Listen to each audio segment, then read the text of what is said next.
Hello, everyone, and welcome to another edition of Splash Play, the solo stream edition on a Friday. As you could tell, my throat is thriving, but I got some exciting stuff to talk about today, including one game theory approach that nobody's using in best ball drafts that I'm going to try to tip you guys off on today. And of course, I'm going to hop into a best ball mania draft on Underdog. $10 million in total prizes, $2 million up top. I'm taking it home today, motherfuckers, right after this intro.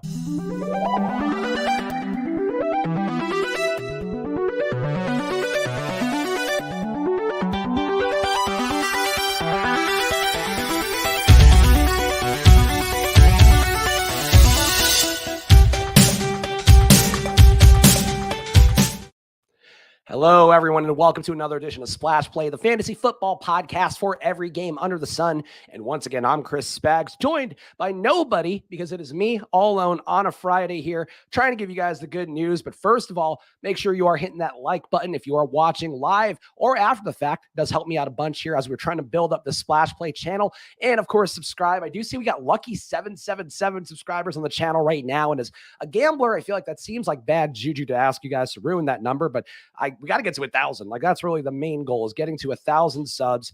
So please help us out, hit that like button. And then from there, I think it's all smooth sailing. Once you get 1,000 subs, you're monetized to the gills. You're making a ton of money. It's all pouring in. That's what we're hoping on the Splash Play channel. So please subscribe now. And of course, follow at Splash Play Pod to know whenever we have new episodes coming out. But I want to get right into this one, guys. I see the chat's going off asking, where is the Margs? I do, in fact, actually. So I am committed, as we always talk about, having a little bit of alcohol on these streams here, just because, it's Friday afternoons, the summer, we got to loosen up. But of course, I do have my voice sounding, as I've talked about, like a young Lindsay Lohan, the sexiest Lindsay Lohan iteration that could exist. But I'm actually having a hot toddy here that my loving wife, partner Alex, made for me today. So I'm going to drink that and give you guys a little bit of ASMR here for you.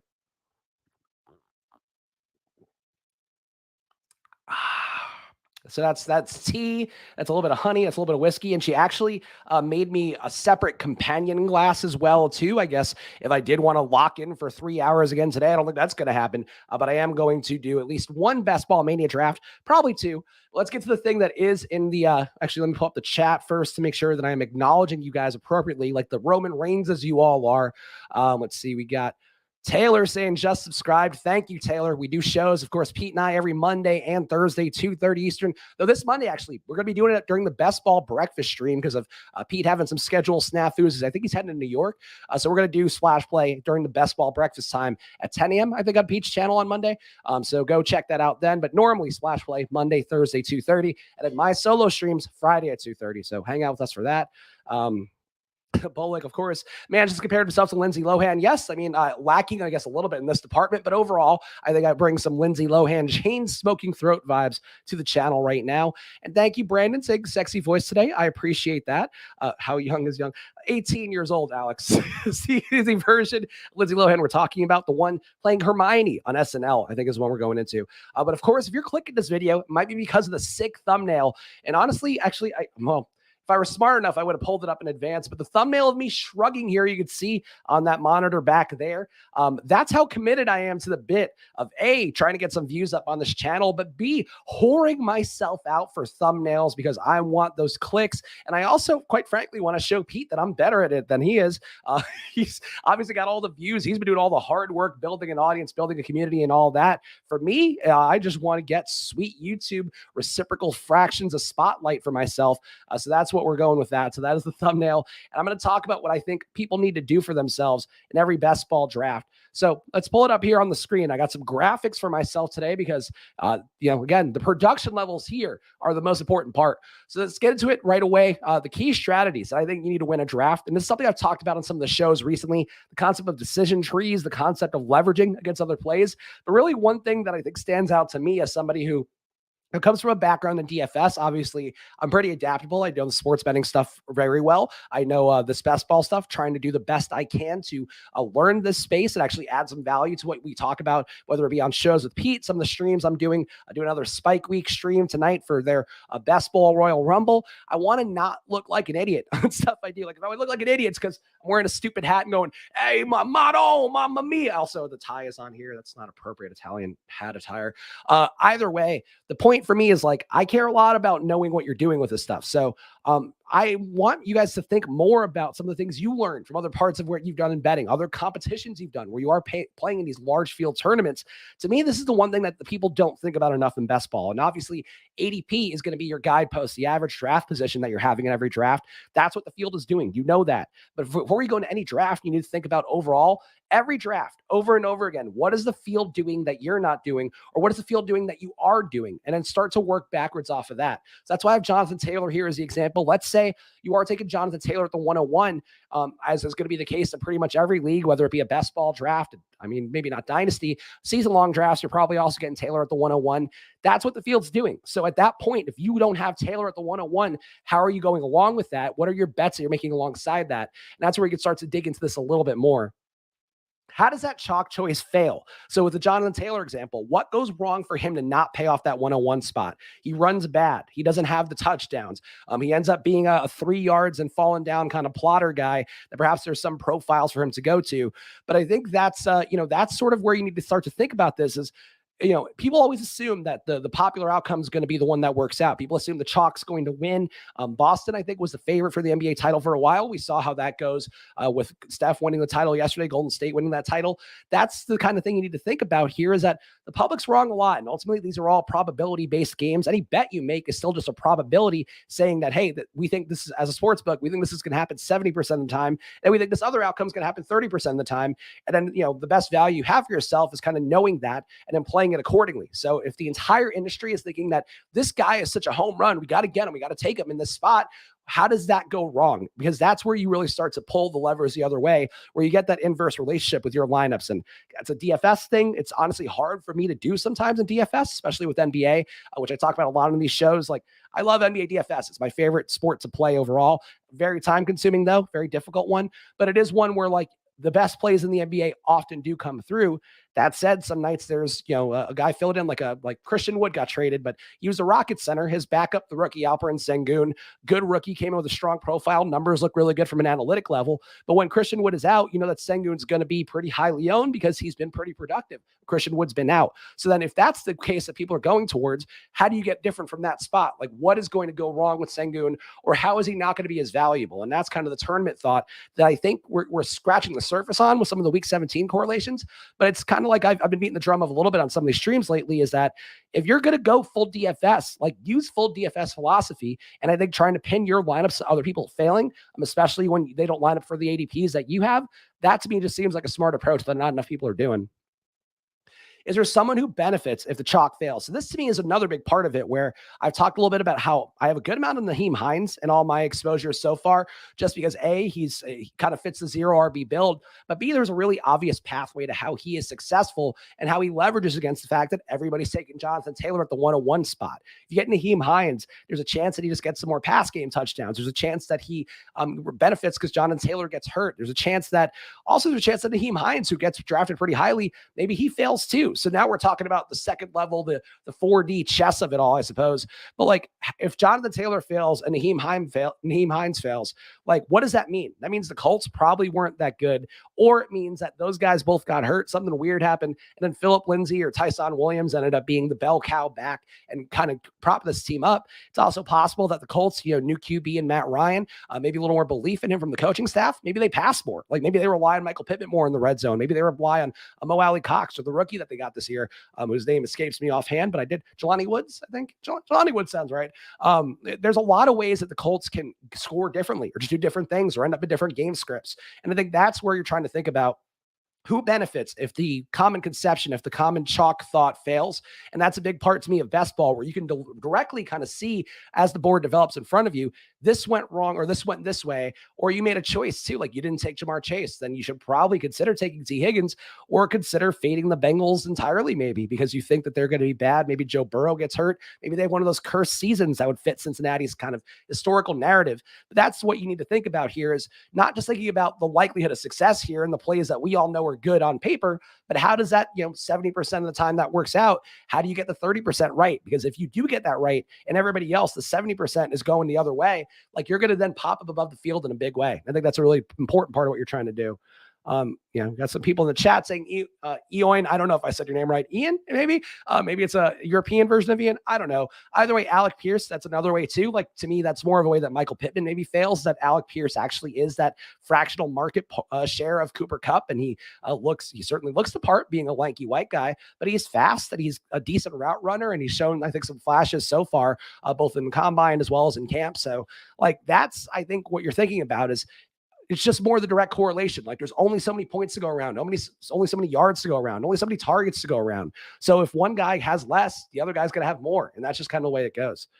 Oh, there we go. Same as Owen. Sorry, Owen. But that's on you. That's if your name is spelled Eoin and your name is Owen, like that, I can't be responsible. You hear my voice? Like I can't be thinking about different pronunciations along the way. So what decisions did you make in your draft? And this is an important one to me. And I've talked before about how I don't consider myself right across the entire portfolio of what I'm doing every single day.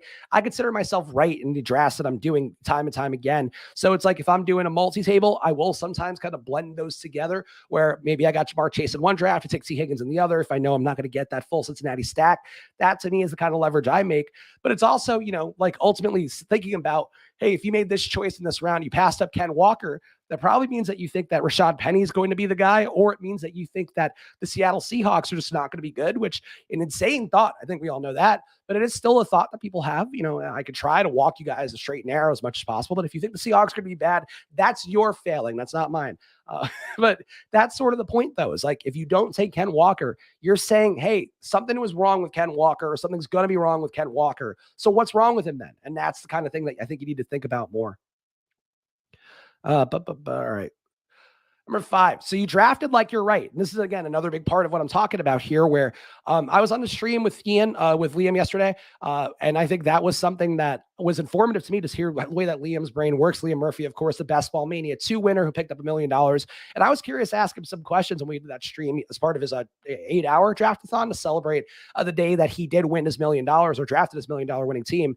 And I thought it was interesting to kind of talk about, some of the stuff that he views. But one thing stood out to me was we took 2 Kansas City running backs, and we took Ronald Jones and took Jerick McKinnon. And I thought, wow, that's something that I know Pete has told me time and time again is not the right move, that enough people have told me is not the right move. But here's a guy who's $1 million winner who's willing to do that. And that makes me think that, it is possible to find some sort of shades of gray in those areas in between where, like, yeah, it's possible that Ronald Jones gets there and Jerick McKinnon gets there. They are different kinds of players. Ronald Jones could be in all the Chiefs game scripts with their up 2 touchdowns. You could also have a situation where you have Jerick McKinnon just getting pass game work regularly and being that J.D. McKissick style back who runs routes and just catches a lot of passes. It's possible for both those things to happen. At the same time, though, like the likelihood is that they get to the goal line, and the way that Jerick McKinnon bubbles up is that he's getting those red zone touches that lead to a touchdown, and Ronald Jones is getting less of those. And that's the kind of thing that can be tough to juggle. So I still would err on the side of, if you're in a backfield, a split backfield, like don't take the handcuff, especially in a best ball draft. Maybe in season long you can do that, but even in season long, I probably wouldn't. I think that's more the point, is that you're making your decisions each time out. So kind of ride with your decision and then let it inform everything else you're doing. And I think too, that could kind of inform overall stacks as well, where if you're taking the Raiders, you're saying that, hey, like there's probably going to be some high scoring games for them in the AFC West. And that's something I've talked about, where like just draft AFC West guys, draft Broncos, draft Chiefs, draft Chargers. Like these are all really high scoring potent offenses. And the Raiders are the one where they have kind of reasonable ADPs. I guess the Chiefs too just have so many receivers that some of those guys you can get for cheap. The Broncos, we've seen Cortland Sutton steam up, but you can still get some guys in that offense pretty cheaply. Guys like KJ Hamler on DraftKings don't even get drafted sometimes, which is crazy to me. But that's something to think about. It's like, if you're making these bets here, how are you going to be even more right with the way that you got right in that first spot? So that's something that I think is another part that people miss. That is a kind of a core DFS strategy that just doesn't lend itself to best ball, doesn't get deployed as much when people talk about best ball. And then the last part that I want to hit on here to kind of talk about this DFS approach, this, if I'm right, somebody else is going to be wrong, or somebody else is wrong, I want to be right where they are fucking up. Like this part is, I think, important too, where if you're right, what's the parallel outcome that is wrong? So The Alec Pierce example is a good one. If Alec Pierce is really good, it probably means that either that Colts offense, you wanted that double stack. It also probably means that Jonathan Taylor was either solid and maybe got some touchdown variance going his way because that offense is good, or it means that they just passed more. Maybe Jonathan Taylor sees more 8-man boxes. Like, that's a possibility after the year that he had, and you kind of want to sell out to stop the offense's main weapon. So I think that's something that you need to think about, that if you're right and you're drafting like you're right, then what's the part of that that's going to be incorrect for somebody else? And then try to double down that as much as possible. So that means to me, like, taking cold stacks, you get Matt Ryan for nothing. You can get Paris Campbell for nothing. You can get Mo Alley Cox for nothing. You can get, Alec Pierce in the 150s. Like, there's a lot of ways to get this offense, and it's to leverage off of this one thing that could be wrong up top. Jonathan Taylor's probably going to be good, but if he's not, you're going to bubble yourself up above all these lineups that have him and really built everything they're doing around him. So that's something that I thought was important to talk about up top here. Of course, trying to do these kind of segments before I hop into a draft, just to establish some of the stuff that I'm trying to do for myself. And if you guys want to tail it, great. If you think I'm a fucking idiot, then that hurts, and I'm very sad. It's rude to come to my stream and just think I'm a fucking idiot. But the same token, though, that's sort of what I think is what I want to do on these Friday shows, is talk about some of the game theory of it all, and then obviously do some antics, but especially when I feel less like dog shit, I think I'll be more inclined for antics. But today, serious discussions about using DFS philosophies in drafts. But it is about time, though, to hit Best Ball Mania. I'm going to take a little sip of my hot toddy, and then we will go into this lobby here that you will now see, not so generously sized on the screen. Hold on, I got to adjust that. Cannot have an undersized screen. That is the one thing they tell you day one of streamer camp, is you got to fill that screen up. All right. All right, so I'm going to take a sip here, then I'll answer the draft. So I'll give you guys a chance here. Honestly, not a ton of people watching today, so I guess these streams are really fucking up right now, and the thumbnail may be not working. Either way, though, decent shot you're going to be able to get in this room with me, so hang on, and we'll jump in a sec. Oh, God. All right. Honestly, you would think that would completely make my voice sound better, and nope, sounds exactly the same, it seems. All right, Best Ball Mania 3, let's go in. You can see I have a fresh little deposit on my account, so I'm good to go. I'm going to enter, and then we got the one more click here, so I'll count it down. 3, 2, 1, going in. We'll see. These were fucking taking forever to fill this afternoon. I tried to get a couple drafts in just because I had some free time, and was waiting around for an uncomfortable amount of time for one of the rooms to fill. It was just like, I guess I'm not getting a second draft in before the show. But that's fine. We're here for this. Yeah, Nick saying, finishing strong tonight. You just need to not talk for the weekend. Yeah, that's the goal. It's Father's Day this weekend. And I told Alex, I'm like, I just want to be home convalescing and alone. Like, I don't want to have to hang out with her family. And I love her. I love her dad. My father-in-law is a very lovely guy, as is my mother-in-law, but still definitely the kind of people that are very energetic in their conversation and very and I don't want to be there and have to fucking keep words flowing out of my mouth. That's not where I want to be. Also, people not want to join me in this draft. This usually fills so fast. And now here I am holding my dick, waiting for 4 spots to fill. I'm embarrassed. This is an embarrassing effort by me. There was an overload. Honestly, the best ball space is getting real crowded real fast. I feel like people have realized that it's kind of a land grab where you can just hop on a stream and get some views. I know I'm doing the Best Ball Royal Rumble tonight with for Spike Week with John Daigle. And Daigle, I know, is doing the 4for4 streams and calling in every friend he has in the industry who's got some clout to hop on. And it's tough. It's tough to start getting going here. So that's why I appreciate all you guys hanging out on a Friday, whether you're watching, live is always my ideal. After the fact, though, again, watch these Saturday morning, watch them Sunday morning, whatever. I'm not going to be offended as long as you give that view and that like button. But for me, that's it's a crowded space. So support the guys who've been doing this for years. By which I mean Pete, not me. There we go. First time catching live, sound a lot different, not on 2X. I don't know how you're possibly listening to me on 2X. That is a thorny process. I think I talk faster than anybody in the industry while still, maybe not fully garbling my words, but kudos to you, Andrew, if you're able to do that. And thanks for hanging out live. I do appreciate it.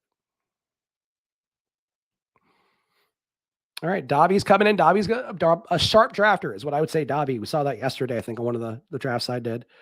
All right, so here, get some plugs here. 4for4 yesterday, it was good. Daigle, Ian, Hayden, and Pat. Yeah, a lot of luminaries on these 4for4 streams.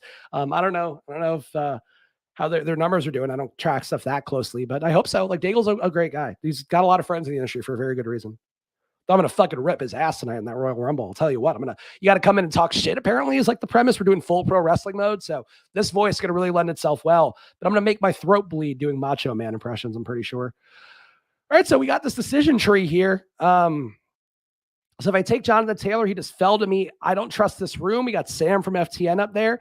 I think this feels to me like a Justin Jefferson at number 2 kind of room, because I'm not going to get stuck with no wide receivers and just be drafting running backs left and right. As we all know, that's not my MO.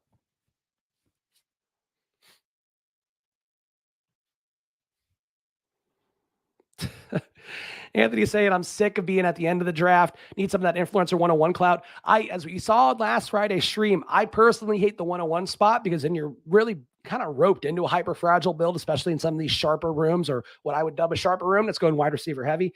So to each their own, but I would say I like getting the turn picks. And you also just get more time in between too, to kind of just sit around and do whatever else you're doing. Or for me, to raise a human life in between your 2 picks on the turn. So I like some of those drafts. I saw our guy Frankie, of course, from the Pasta House Company, I think tweeted out an Underdog Cardio Club entry today. And he was drafted from the 9 hole and got somehow Stephon Diggs at like 16. And like, it was a fucking insane draft. So I think there's value sometimes in the end of those drafts, just on the chance that you end up in a room where people have no clue what they're doing and do some dumb shit. So that's something that I would say, don't feel jealous of having the 101. The influence is not what it seems, as many Instagrammers have told us over the course of time. You can see Harris. See again, I'm glad we went wide receiver early. Wide receivers flying off the board here. Diggs going pretty early. Devontae Adams going earlier than he does. I got to imagine the tight ends are going to be coming up next. This feels like a spot where Kelsey and Andrews both go in the first. But we'll see what this room does, because I recognize some of the names. I do not recognize all the names. So we'll see what's in there.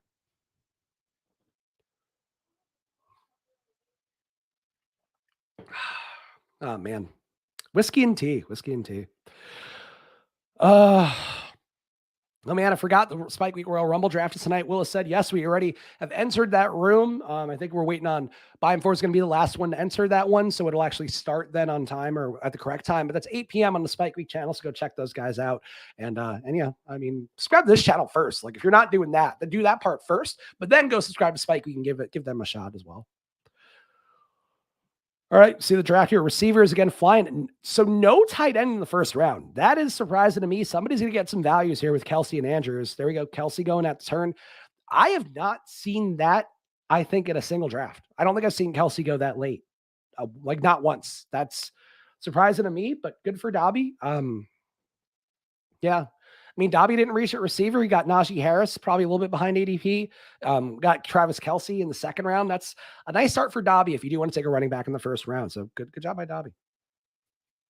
I'm like sweating because of that tea too. And all the, like, for some reason, talking when your voice is like this, like, exerts more energy, which probably makes sense if you really think about it. To me, though, it's insane that I'm like fucking sweating after doing a stream for 10 minutes, 20 minutes.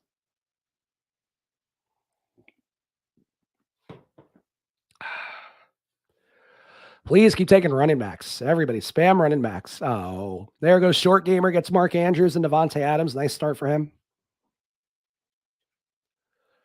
Now there's Dobby saying, was setting up for Andrews, but Kelsey fell. Look, great fucking pick. Getting him there. Like, I would take Kelsey sometimes, like, probably wouldn't take him at the 2 hole or anything, but like, I've taken him at 7, taken him at 6 sometimes when all the good receivers have been bled out. So I don't mind that at all. Like, that's a pretty unique build, probably just because of the way that it fell with the ADPs. See that? Okay, that seems insane. Bullock saying, saw someone go Devonta 106 and Hurts the second in BBM this morning. Awful draft, and that feels like one that could be valid, but be nullified somehow, would be my thought. All right, now we got to reach, or oof. I wish Aaron Jones had fallen. He did not.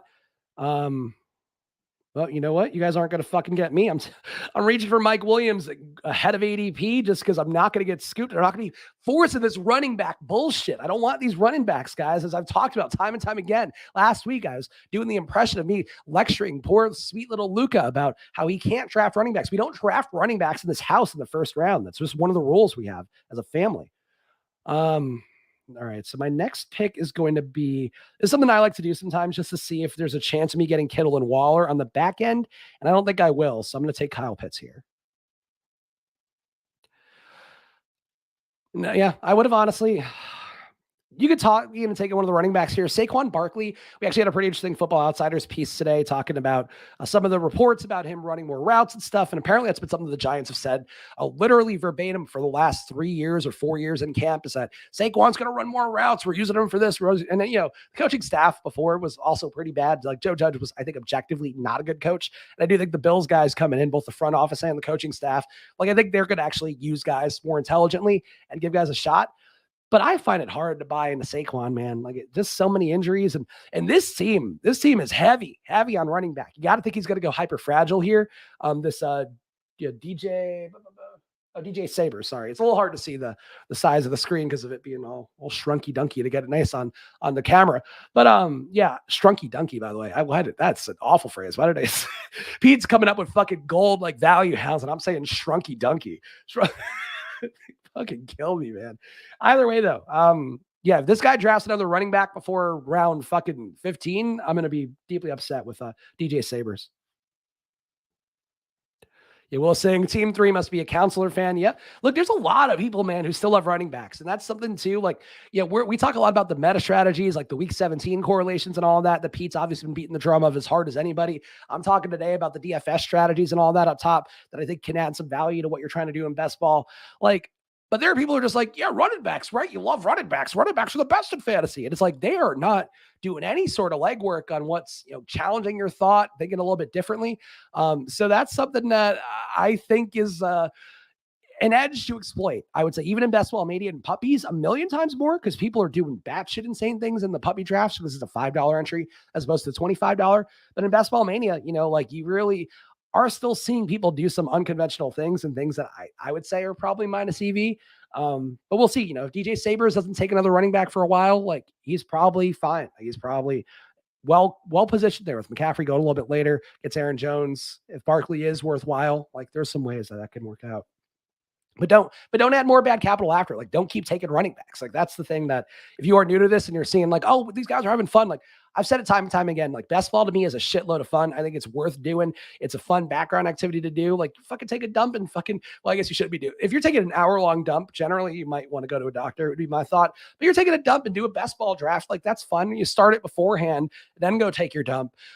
Like plan ahead for your dump and best ball draft schedule. But like, you know, it's just fun to do, but it's more fun to do if you are hopping in with some sense of knowledge. And that's where I think the structural drafting stuff that guys like the ship chasing guys and Pete have kind of beat the drum of. And of course, RotoViz, we talk about a lot on here.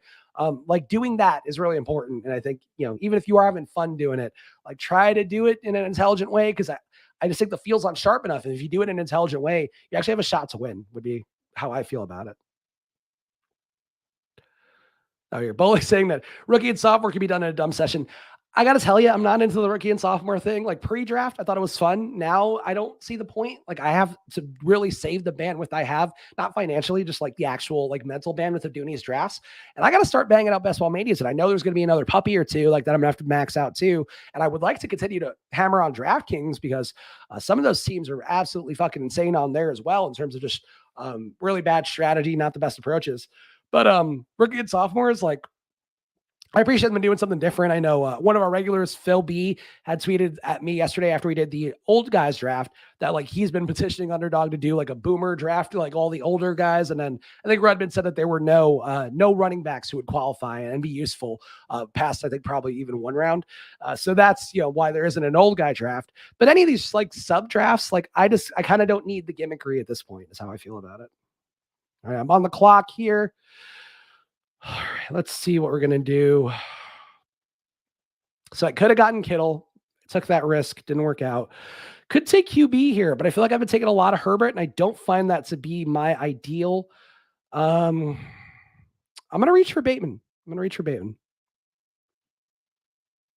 I'm also going to get a mouse, by the way, because I like this touchpad clicking, man. I fuck it up way too many times, and I cannot do that on a stream. I need my pristine representation here on the streams. As you guys can tell, I'm sweating profusely, can't talk.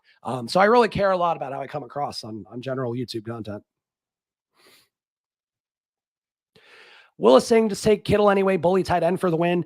I think bully tight end, I think it might have been a RotoViz article that they were saying that it's better if you take your elite tight end, but then you shouldn't take a second elite tight end because I think there's a pretty bad advance rate on that. But the bully tight end would then be taken like a Schultz or a Hawkinson or a Goddard, I guess would still qualify as bully.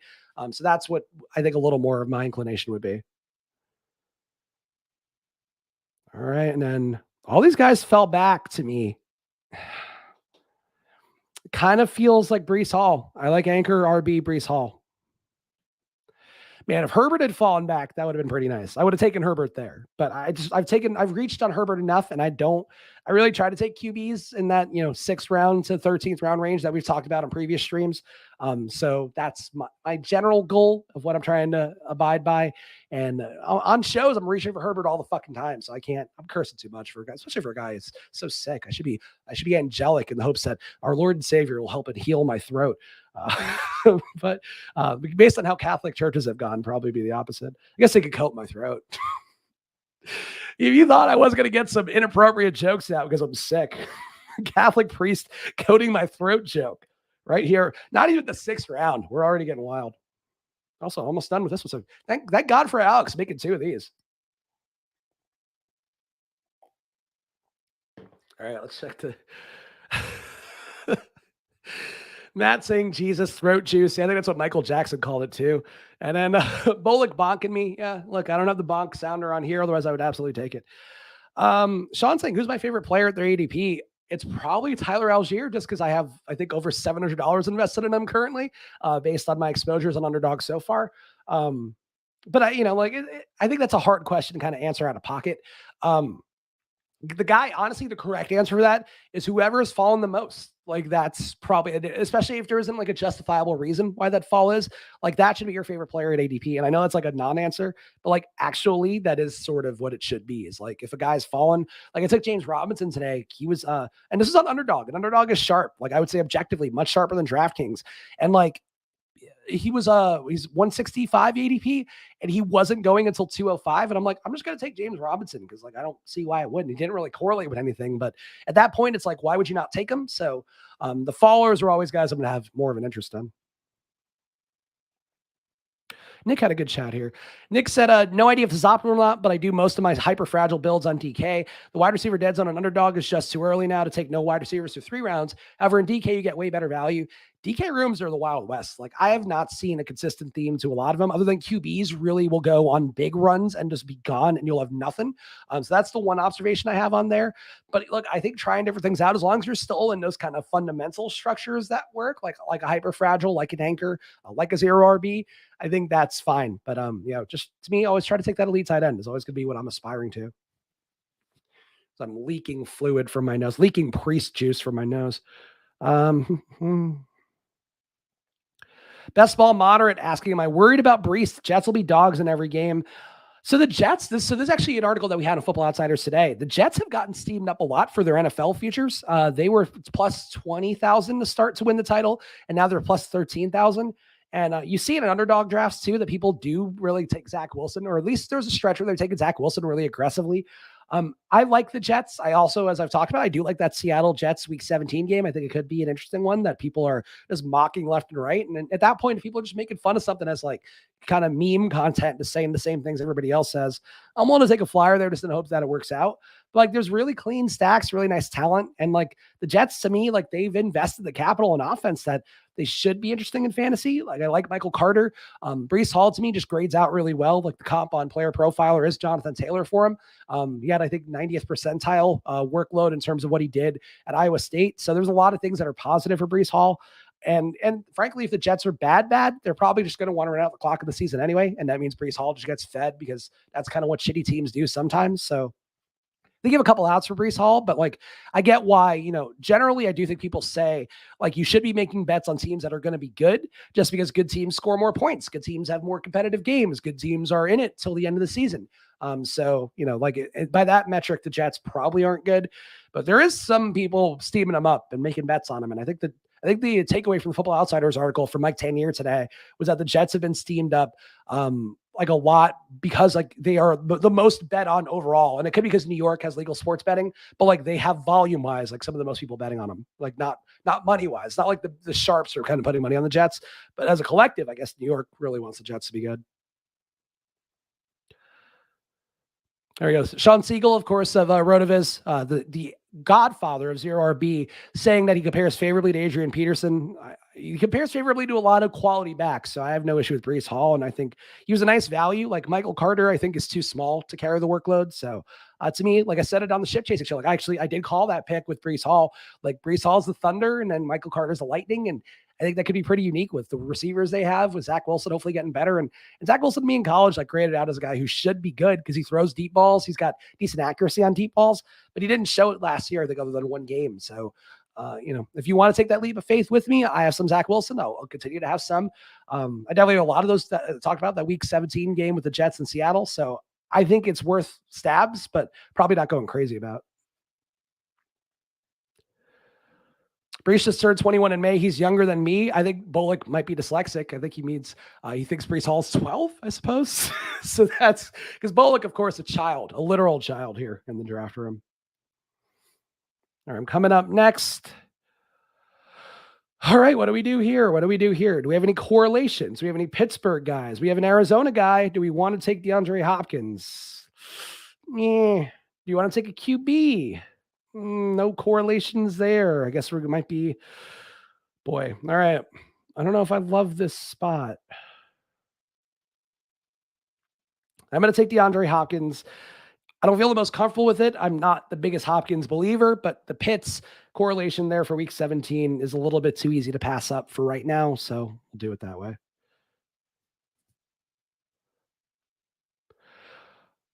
Oh, some chats here I'm not going to read out loud yet in the hopes that perhaps things work out for me. But I think your take was sound. I do have a good amount of the, I'll save it. Sam's too sharp. I'm not going to say it out loud. Dalton Schultz, good pick.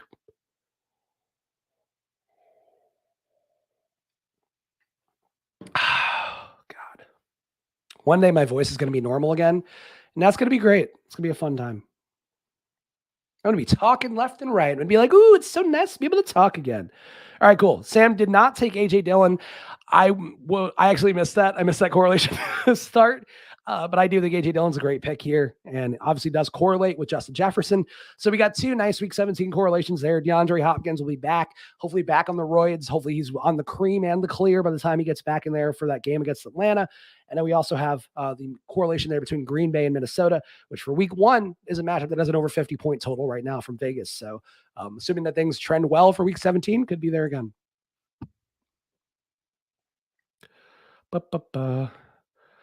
Do I find myself getting sick more often now that Luca's around? He's not at the age where that's a thing yet, because like it's when they go into daycare and stuff that they get sick more. This was just fully because my mother-in-law came over and was sick and then gave it to the baby and the baby gave it to me. So yeah, not Luca's fault. It is in fact the 65-year-old woman who is who's a lovely besides that. She brought some soup over and stuff. She did the best she could, but definitely got us all sick. It was patient zero in this house. And actually my father-in-law called her Typhoid Mary too. If you really want to go with the dated reference there, that Bullock was 70 years before Bullock was born. Sammy popping in, of course, definitely stopping by for a minute. Love you guys. Buffalo War Pigs. Shout out to Sammy, of course. Always getting the Buffalo War Pigs branding out there. Sammy, appreciate you stopping in. Hit the like button before you go. Of course, that helps me out a bunch. Sean asked, what are my thoughts on Aaron Jones? I like Aaron Jones. I would have taken Aaron Jones if he actually were available in the beginning part of the draft, because I did take Justin Jefferson to the 2-hole. Like I am going to be, then I guess we talked about in the beginning of the stream, like the bet then is that Minnesota Green Bay game is valuable. And then also you want to have something to come back with Justin Jefferson. So like that would be a Green Bay player. I took AJ Dillon instead. I do generally try to take the lower ADP back out of a backfield just in the hopes that, again, like Aaron Jones fails. But Aaron Jones is a really solid play. The pass game work should be even better with Devontae Adams. Aaron Jones's red zone work, I think, is really important to keep in mind because Adams was that big body target in the end zone. So like there's some targets that are going to go his way there. Some handoffs are going to go his way there. He probably on paper, like unless Christian Watson's really good or Romeo Doubs or whatever your back is, or Cobb comes back and is really healthy and good, or Lazard takes a leap, like he probably seizes a good amount of that Adams production that goes away. unless Green Bay has like a season from hell, which is not crazy to think that could happen given Aaron Jones' age, what we know about him, or excuse me, Aaron Rodgers' age, what we know about him. Aaron Jones' injury history could also be something that's not great. So that's why to me, like I'll take the lower ADP back and take AJ Dillon in the hopes that the chaos ensues and that the people's draft capital on Aaron Jones goes wrong. Ross saying with young kids, you're going to spend most of the next decade stuffy. I hate not being able to breathe. Like I need to be at pure functionality just to get through existing day to day.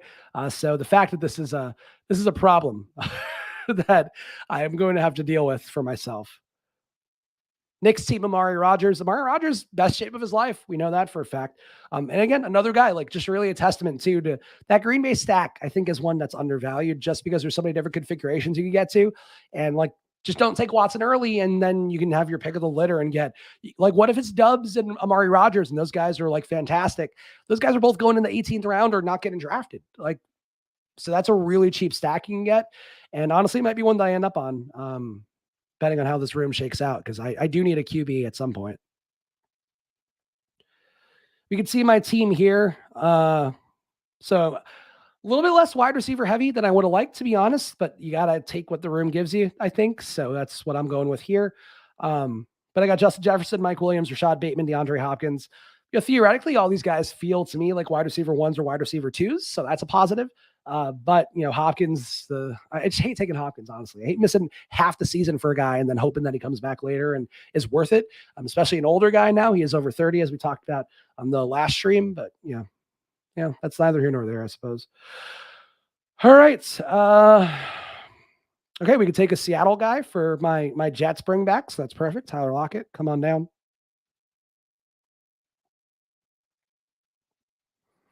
I also forgot about Sammy Watkins. That's right. Yes, Sammy Watkins, he's a player who could actually, like, he does have the archetype of a guy who should have been really good at some point. So I think that's all right. I'm going to do it. I'm actually going to do what we just talked about. I'm going to take Aaron Rodgers here just because I don't want to get locked out. And then the bet I'm going to make here is that Aaron Jones got hurt and AJ Dillon's now getting the full workload and getting that pass game work we talked about with Aaron Jones. I don't think that's the most likely outcome. And you could have talked me into taking Claypool there, but just because of the Baltimore correlation with Rashad Bateman. But I do think I needed a QB, and QBs to me, I didn't get any of the Raiders guys, so Carr doesn't make the most sense. Like I kind of needed to get a QB, I think.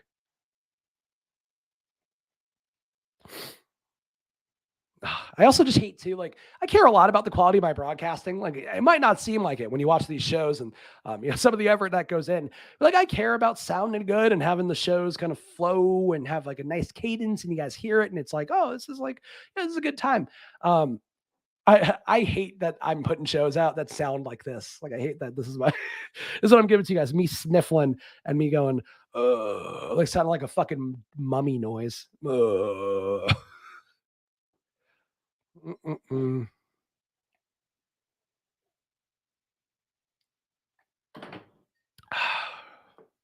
let's check out the chat here.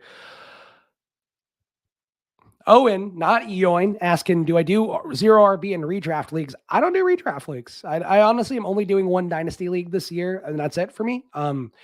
I like best ball because I'm done. Like I could just see the results and that's it. And I like the draft process, but like managing teams to me is tedious, and I don't play on the FFPCs of the world. So like I don't get these other formats. There's only so much bandwidth you have, and you got to do the thing that makes you happy. And like, to me, best ball is like scratching an itch that I really do enjoy, because I've always loved handling DFS lineups. Even though optimizing, I do think, is generally the better approach. And I'm sorry to Pete's merch store to say that out loud. But I would say, to me, like, I don't get the joy out of season long at this point. That's very kind of Gobbler is saying 100% loved it. You're still doing a show and you don't feel good. No worries about your voice here. I don't miss shows. That is one thing, going back to my Osmo days, going back to my Barstool days. I always believe the one thing you can do in content for yourself is always showing up when you say you're going to show up. And then, you could promote better. You can do more stuff. Like, I should always tweet more, and fucking, that's the things that's important. But like, I will always show up. If I say I'm going to do a show, I'm going to do a show, unless I got hit by a car. And even then, maybe on like a fucking on the cell phone. But that's what being a real content grinder is. That's what I was saying to Liam yesterday. Like, you can show up and do your draftathon once a week, but it's like, you gotta like, and and I'm not saying this because like Liam's not going to do it, but like to any of you guys out there, like if you make a channel and you like, I would say do short form videos, always going to be easier to do that. But just keep doing it. Like keep doing it. That's the part that people just like miss. Like the consistency is so important. Just showing up and doing it again and again. Oh, Bolick. Do not have syphilis. It's just a delicate little throat. I'm a delicate little throat, baby. If you're not smashed at Sammy the Lizard King walk-ins in a week 1 DFS lineup, you're not doing it right. That is true. That is when he falls off. And people really forget how insane that Bleacher Report profile on him was, where he had all his conspiracy theories. And I think he like thought he talked to aliens and shit. Sammy Watkins is was a fine receiver at one point, but kind of a crazy person. No disrespect. No disrespect. Sammy saying, once you go best ball, you never go back. I'm in 2 family ESPN leagues, but nothing like Underdog. Yeah, you got to do the ones like I lost my high school league and it bums me out just because like we couldn't keep, like people kept dropping out and like, and it was like the guys were like kind of lame and it's like, well, fuck, like now we got to ask somebody else. And then because of like my career, it's like everybody I know is already doing fucking way too many leagues anyway. So I can't ask them to join my high school friends league. So instead I just play like a DraftKings weekly league with my closest friends, but I miss some of that, but it's just like, it's so much effort. And then for, for the season long leagues too, I do this professionally. Like this is my job now. So like it has been for the last few years. And I do feel like I was winning a lot of championships in our season long. Like I think I won 7 or 8 titles over the course of since we have been out of high school. And yeah, like it probably wasn't fair, honestly, at that point. Bullock saying his high school league is going on 10 years, but high school's a bit closer for him. Yeah, look, keep it going, man. Like those traditions, I think people sometimes undervalue like traditions and stuff. And like, if you have traditions in your life, like you should try to do the best you can. Like if you have your yearly friend hangout, like make sure you do that shit. Cause like, it's sad when that stuff kind of goes away for whatever reason. We are back on the clock here and cool. I got Jefferson. I now have 1 Kirk Cousins. He might have fallen back to me here because I don't think Sam needs him, but Sam's a nice guy, so you can have whoever he wants. And I don't. Sorry, if Sam, if you're watching the stream, but Sam also had a tough time with Mock Levin dunking on him and shit. So I gotta give Sam one back. But that's DFS beefs again. This is corny. Like I'm sorry you had to deal with that, Sam. All right. Nobody really jumping out to me meaningfully here. I could take a Seattle running back because I did pass on Ken Walker earlier. I think that's what I'm going to do. I'll let it time out and take Rashad Penny. I have too much Rashad Penny, and I should have more Ken Walker, especially given that his player profiler comp is LaDainian Tomlinson. And you see comps to LaDainian Tomlinson, you see comps to Jonathan Taylor for Breece Hall. Like, that kind of matters to me because those are statistical comps. They're not just like game tape comps. So, but Rashad Penny still can theoretically be there, and he was good down the stretch. So, whatever. I'll get another running back here. And honestly, well, I'm trying to take more running backs lately just because there are enough research points out there. And I know my boy Dricko, I actually haven't replied to him on Discord, but I'll reply to him on the stream. So same thing. He did an article talking about people just don't draft enough running backs. And ideally, you should probably get into like 6 or 7 running backs, especially in a 0 RB build. So, I mean, even in an anchor RB build, like I'm doing here with Breece Hall. So I'm trying to be more conscious of taking running backs, but it's hard because like I just love receivers. I'm just like I've been fully converted. I just want more receivers in the hopes they have that spike week just because like, that's what matters ultimately. And I think I can probably cobble together shitty running backs or guys that benefit from other people's injuries if I take them late. But I do want to make sure I'm like, even if I'm taking late running backs, I do want to get to 6 or 7 if I can, and at least 5, but preferably 6 or 7.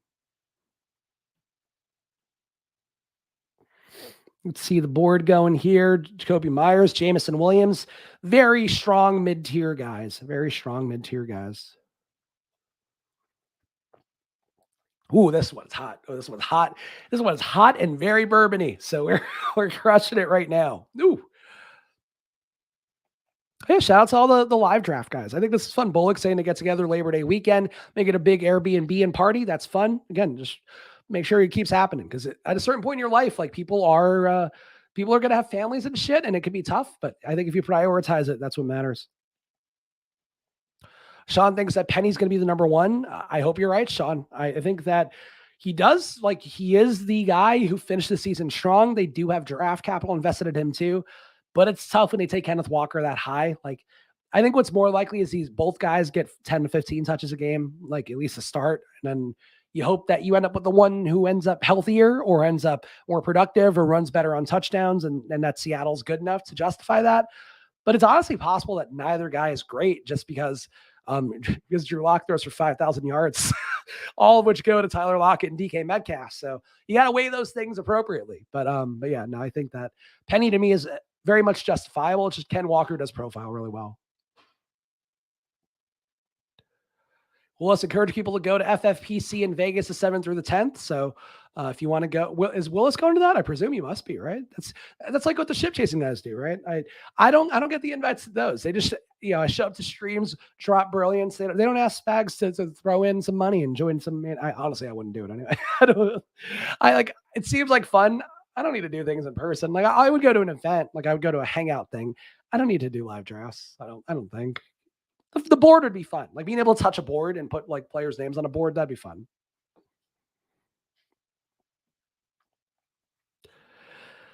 Sammy's saying this is the year of the running back. I like a 2.592 build by experiment. Penny's a smash. I'll take that.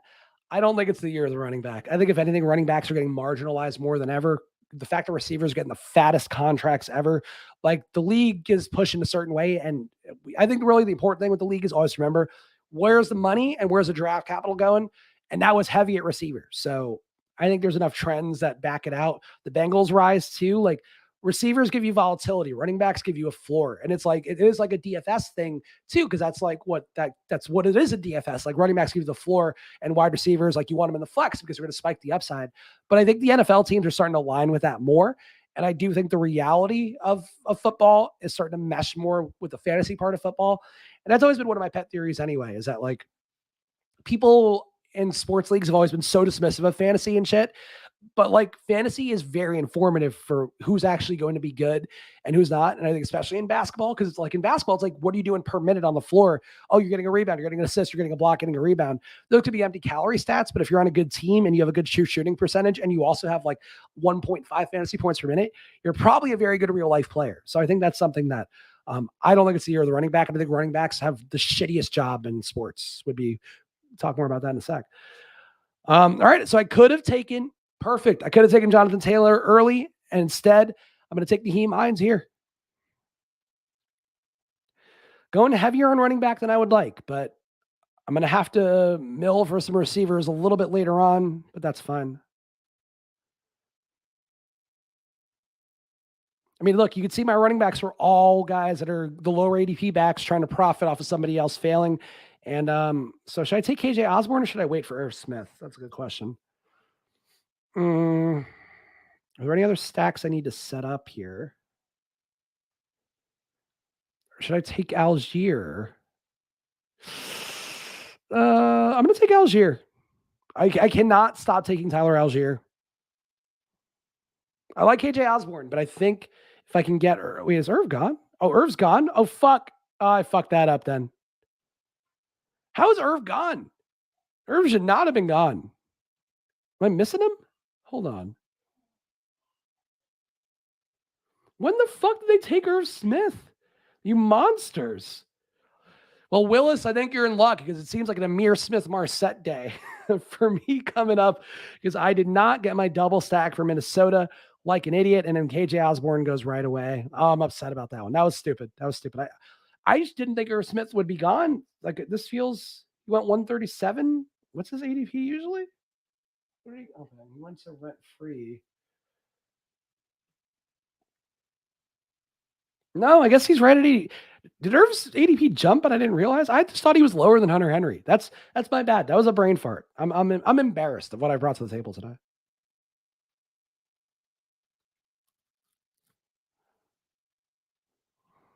Gobbler saying ETR steaming Irv. That's fair. And it's hard when a guy's coming off of an injury where he didn't play all year. Like I know I liked Irv Smith going into last year, but I thought he was going to be out a month and then come back in, and they just didn't play. And Tyler Conklin wasn't good or anything, but was like fine enough. And KJ Osborne was good, I think, because they just didn't have that tight end out there catching passes. But I would have rather had Irv than Osborne just because I do think I like Osborne. Like I think he's solid. I think he really benefits if Thielen gets hurt. But I do think that like Osborne was good last year because they didn't have that Irv Smith. This year they have that Irv Smith, and I think Irv could actually be very important part of that offense. So I'm bummed I didn't get him, and a little bit shocked, honestly, I didn't get him. Such is life. C'est la vie, Irv Smith. C'est la vie.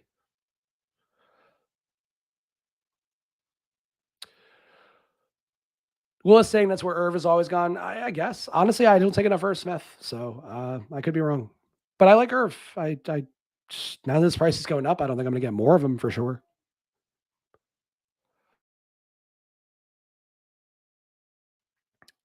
Spared you guys a very unattractive cough there. You don't want that ASMR. You don't want. It's not even wet too. It's just like pain. It just sounds like I'm like just suffering. Let me get the draft board a little better. Oh. Let me see what my team is looking like. I really feel light at receiver, which I don't love. Like 5 receivers is not fantastic. Good running back room, I think.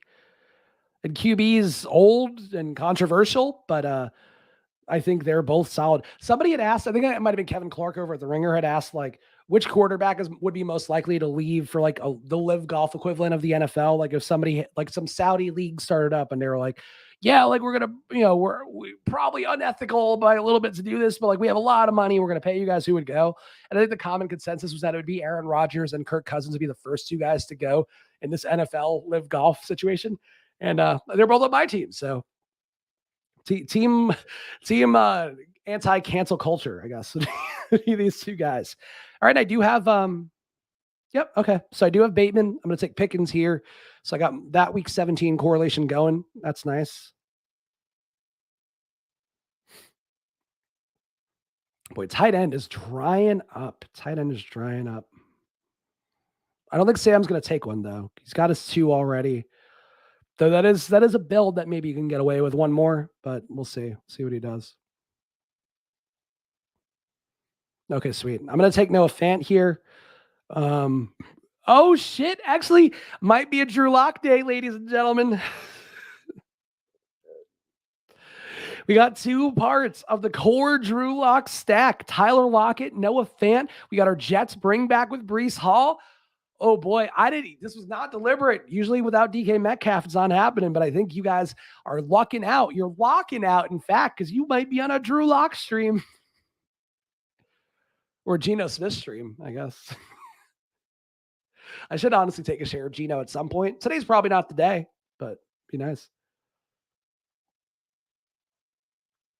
Well, let's say Kirk Cousins definitely would go. Kirk Cousins, honestly, one of the savviest businessmen at QB ever. Like the fact that he got paid a big contract, the fact that he got paid off the franchise tags, and he was behind RG3. Like he got drafted to not play pretty much.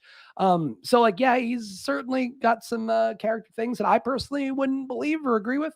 But I will not knock a man getting paid, and Kirk Cousins has gotten his fucking ass paid.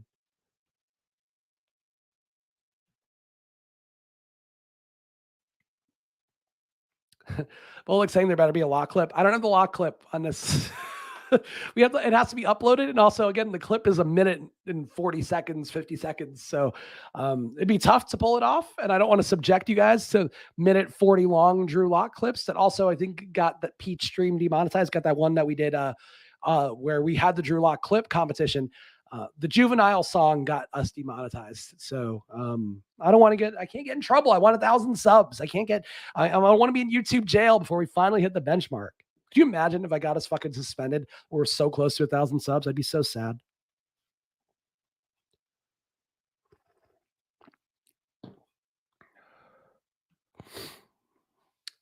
Bullock saying all the behind the scenes stuff in interviews. Kirk has said the fully guaranteed thing was all his agent. Good for him then. To give the credit to the agent, but he hired the agent, so I'm not going to knock. I didn't think Kirk Cousins was negotiating for himself, to be clear, but just any dude's getting paid. Like that's what I was talking about with running backs. Like running backs are getting screwed pretty bad. Like you'll have your outliers like Kamara getting his deal and Ezekiel Elliott getting his deal, but then you see how that works out where it's like Kamara might be in jail for a portion of the season. Like Ezekiel Elliott might be fucking done. Like maybe he's not. Like there's still some signs of life there potentially, and certainly the volume is there theoretically. But like these guys getting paid, like it's just going to happen less and less. And when they do get paid, it's for the previous production rather than what's to come, just because they can't carry the workload forever. And that's why to me, like I probably won't end up, I'll end up with one share, I guess, or a couple shares at some point. But I don't take Derrick Henry at all. I just think that ship is pretty close to sailing. And I just don't need to worry about that outcome. Like if Derrick Henry is the best running back in the league and runs for 2,500 yards or something, then I fucked up and I was wrong. But I can't view that as a viable outcome for a guy who's coming off a serious injury. 370 carries, the threshold that just leads to so many problems for running backs, or 370 touches rather. Like it's dangerous for some of those guys. I don't know what's the board called. I don't know what that means, Owen. I don't know. The board's called. This must have been a question to somebody else in chat, but I'm just going to put it on the screen because I don't know what this could possibly mean. Like, I don't know what the answer is to this question. Zeke is not washed. I'm going to die on this hill, Willis says. Polik says, yes, you will, Willis. Look, the volume will be there. You know that. They'll give him every chance to earn that contract. It's just, I have a lot of Tony Pollard, so I'm firmly team TP. TP for my bunghole in particular. Beavis and Butthead coming back soon. Paramount Plus movie where they go into space. Seems really crazy, but once my throat's feeling better and I can start hammering some weed again, boy, I'll be right there with Beavis and Butthead. All right, what do I got?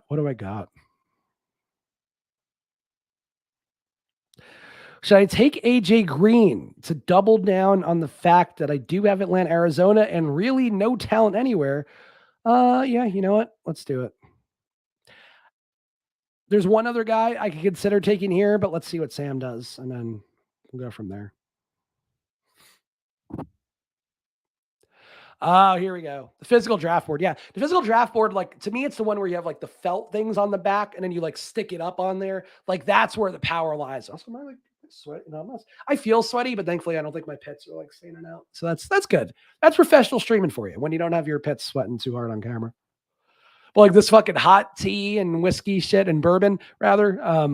Plus the room is just generally a little running hot in the summer. Tough scene for old Spags. So I'm intrigued by JD McKissick here. Somebody was asking about Antonio Gibson earlier.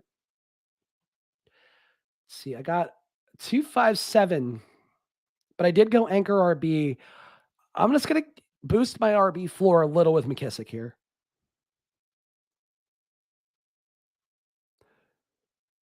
And I should probably get a Cleveland guy at some point, but I don't even know who that would be. So I probably won't get a Cleveland guy to bring that back with for the week 17 correlation, of course. Yeah, I didn't mute that one. No big deal.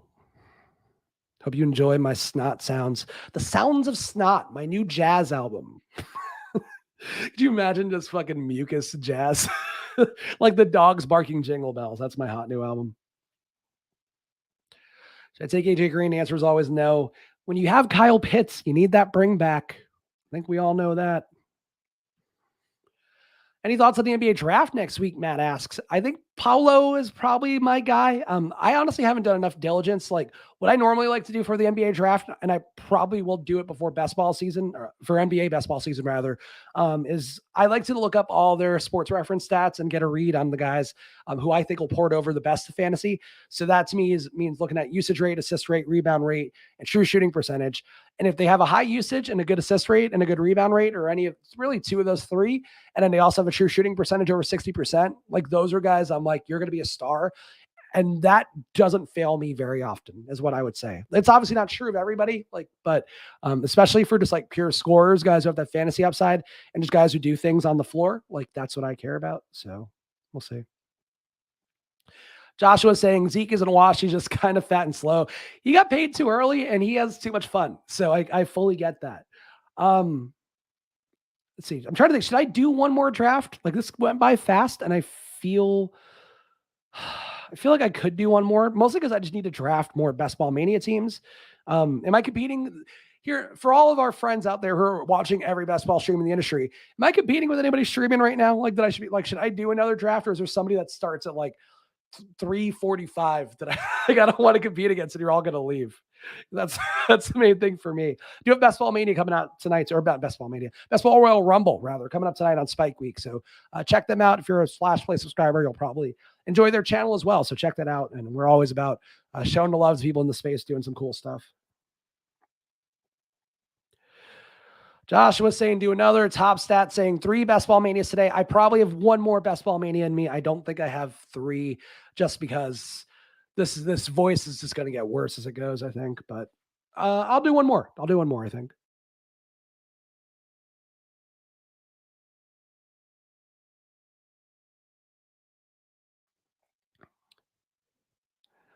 Gobbler saying I'll stick around if you keep going. All right, if Gobbler is staying around, then his name reminds me of Job from Arrested Development. So what Gobbler wants, Gobbler gets.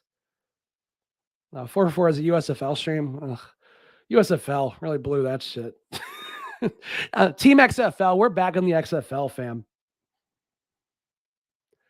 All right, we are in the 18th. I mean, there is value in taking another Green Bay receiver here. I'm taking Romeo Dubs. I'm sorry. No Drew Lock today. I can't justify it. I need somebody to stack up with Aaron Rodgers. I'm a fraud. I admit it.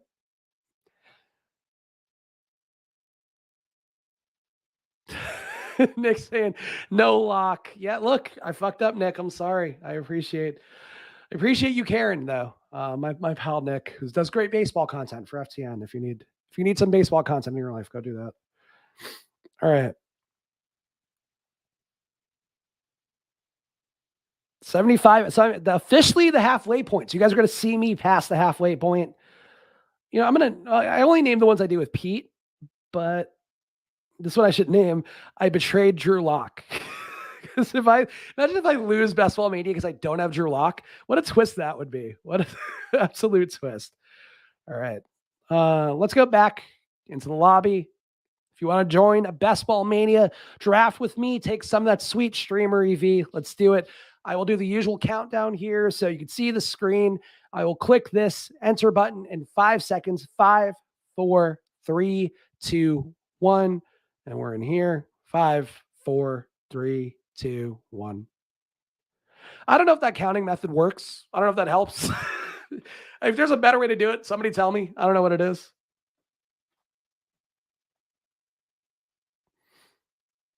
No lock, no like. Tough but fair. I mean, look, it's hard to argue with the value that he brings to the people.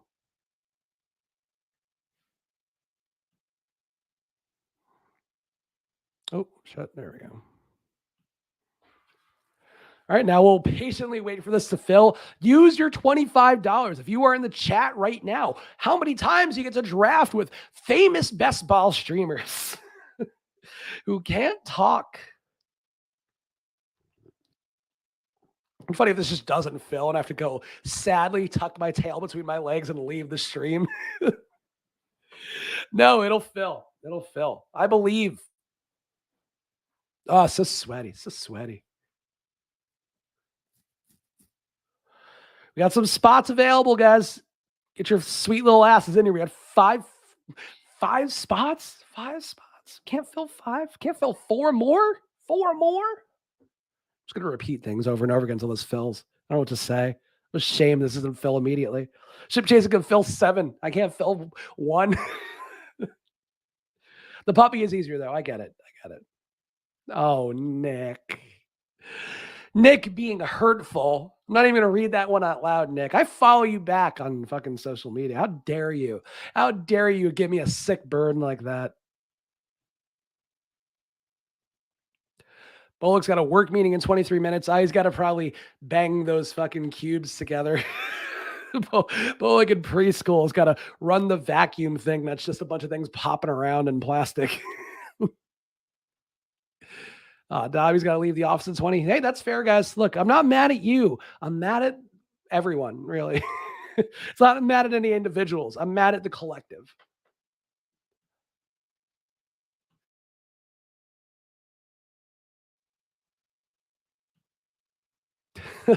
Smooth Jimmy saying we are in a recession, Spags. Look, as Pete has talked about, the ultimate stable coin is in fact Best Ball Mania 3. So you can just hop in there and you know your money's going to be safe until 2023 even. So what a interesting little tax situation for Underdog, by the way, where they just get to hold on to that money. And then I don't even know how you would do that. Do you have to report all that as income? Like, because it's going back out, but it's not going out until the next year. It actually seems low key kind of complicated. I know we have accountants in the chat, so the Willis not a tax accountant, as he's made pretty clear. All right, what do we got here? Oh, we got Alex Berg. Okay, so we got some names that I know. Sam back in it. Sam loves that streamer EV. I will never begrudge Sam for hopping in one of these rooms.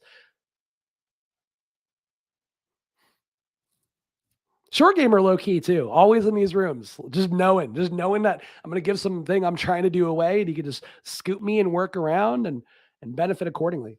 And here we go. No Cooper Cup at the 101 this time, so nobody. We'll see how wide receiver heavy this room goes because I don't recognize a lot of these names.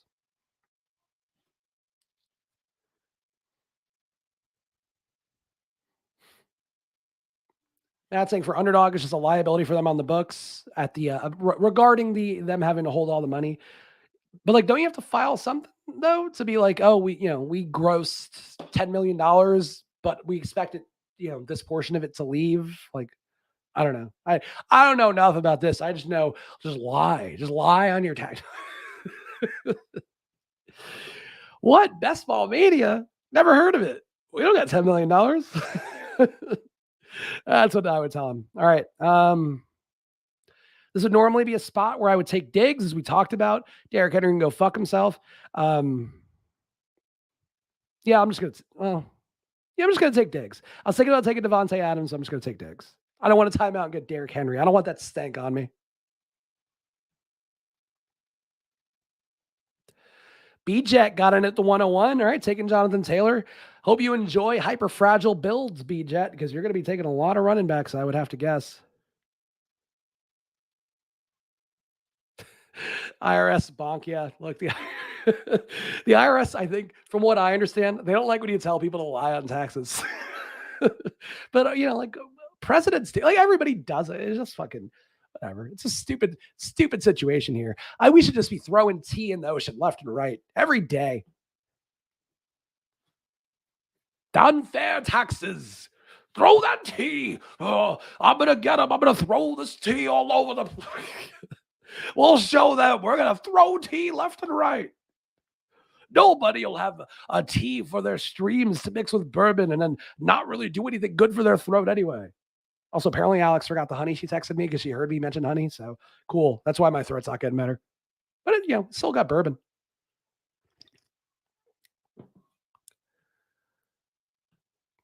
Ultrafire saying, are Underdog drafts half PPR? Yes, they are. Yes, they are. Half point PPR. But DK, people do not value receivers nearly enough because that's full point PPR. And they're just like, yeah, I don't need this. I don't need a receiver. Like DraftKings is a madhouse. Like I really do need to do that one of these days. People. Is that Corbin Welsh here? Yeah, Corbin doesn't come to the Friday solo streams with Spags, but Corbin Welsh, I don't support taxing on the people out there. You got to throw the tea off the boat is what you must do. All right. Well, fuck it. T. Higgins time, I guess. A classic week 17 correlation, a classic reach for T. Higgins. T. Higgins is going to be like drafted in the 10 hole by the time Best Ball Mania. Really, people start really drafting, I think. Anyway, back to Corbin Welsh here. I'm Corbin Welsh here, and I don't to no taxation without representation. Throw the tea. You know what they say when you have a bad throat? Go on a stream and yell. Just yell for dumb bits. That's the pathway to healing.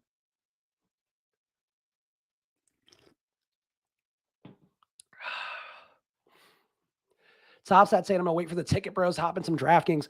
I mentioned this on one of the Splash Play shows with Pete, I think, or it might have been honestly an all-fair conversation.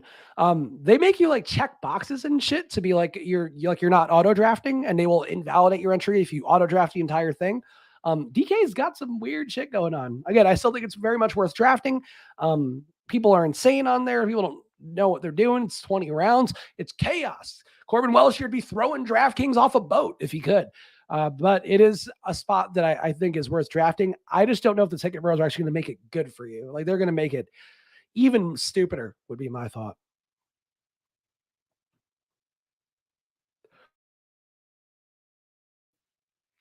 Just a quick mute to hack up a lung.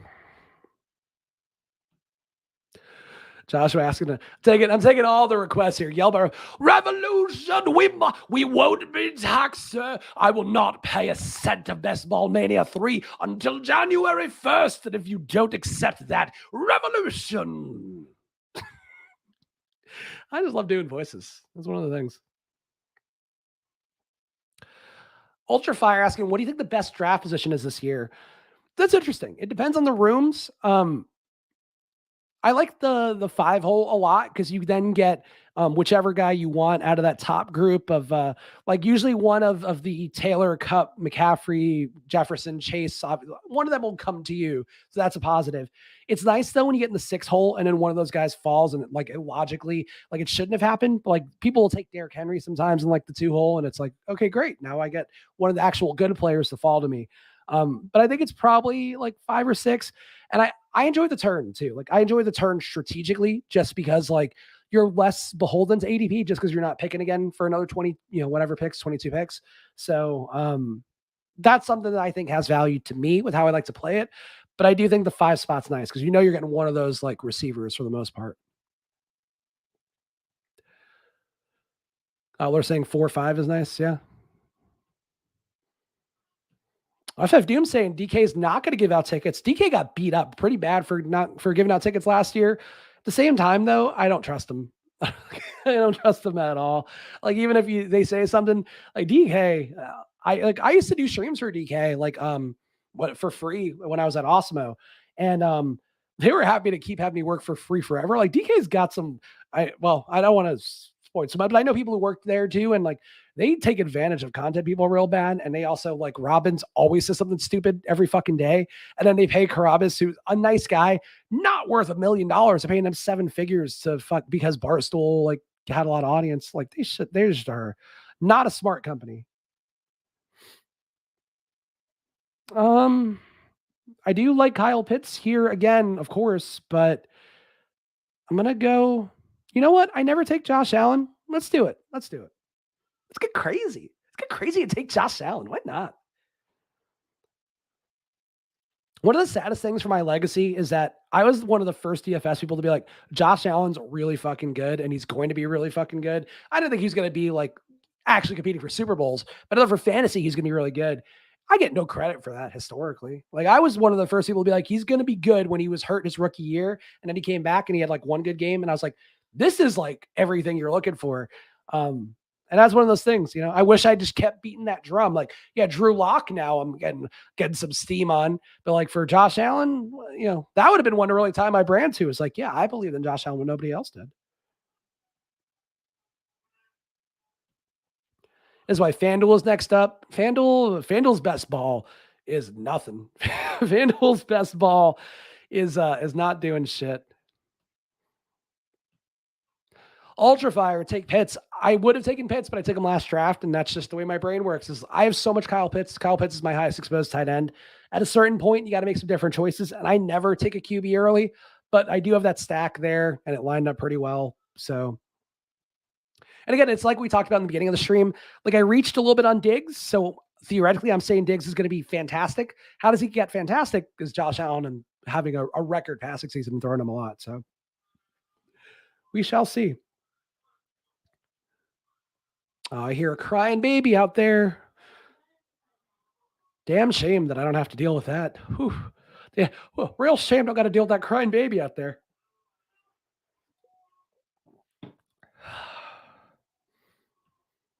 Gobbler saying Underdog hands down the best company in their sector. Yeah, Underdog. Look, I love their interface.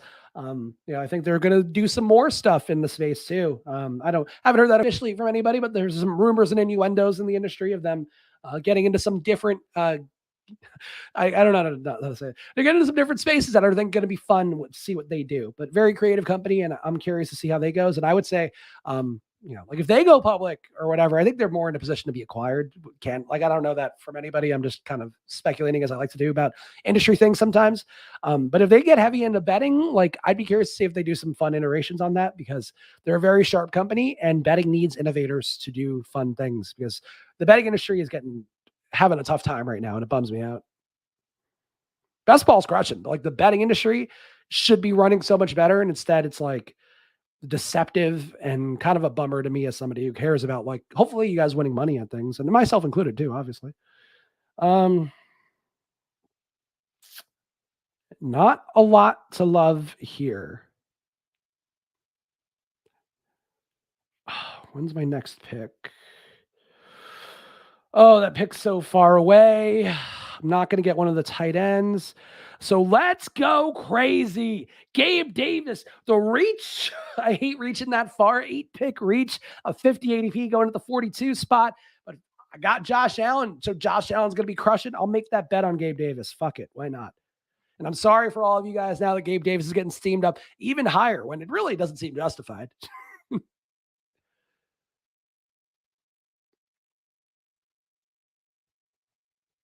Owen saying, do you check out your lineups doing every week during the season? I do. I check them during game days too. Like I don't think they don't update like fully live, I believe, on Underdog. Or at least I don't know, like, from what I recall, it wasn't like super duper live always. But I check it all the time. And I sometimes talk about with Pete too, like where Pete has made the bit of like, oh, it's illegal to talk about best ball or whatever, like after the season starts. I did encourage him that we should talk about it more, because I think it's interesting to track these teams.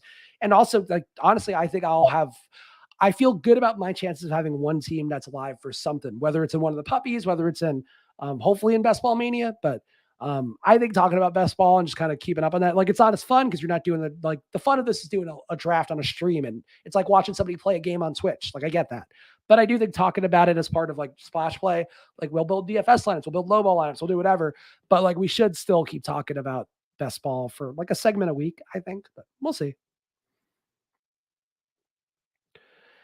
GA saying, what is this draft? Well, we have one guy taking 4 running backs in a row, which I think is sometimes just what happens. So this guy maybe just loves running backs. Maybe thinks he's doing a hyper fragile build, or maybe he thinks he's fucking playing chicken with us because we're all taking receivers and tight ends. And he's like, well, at some point they have to stop. And I just love those rooms.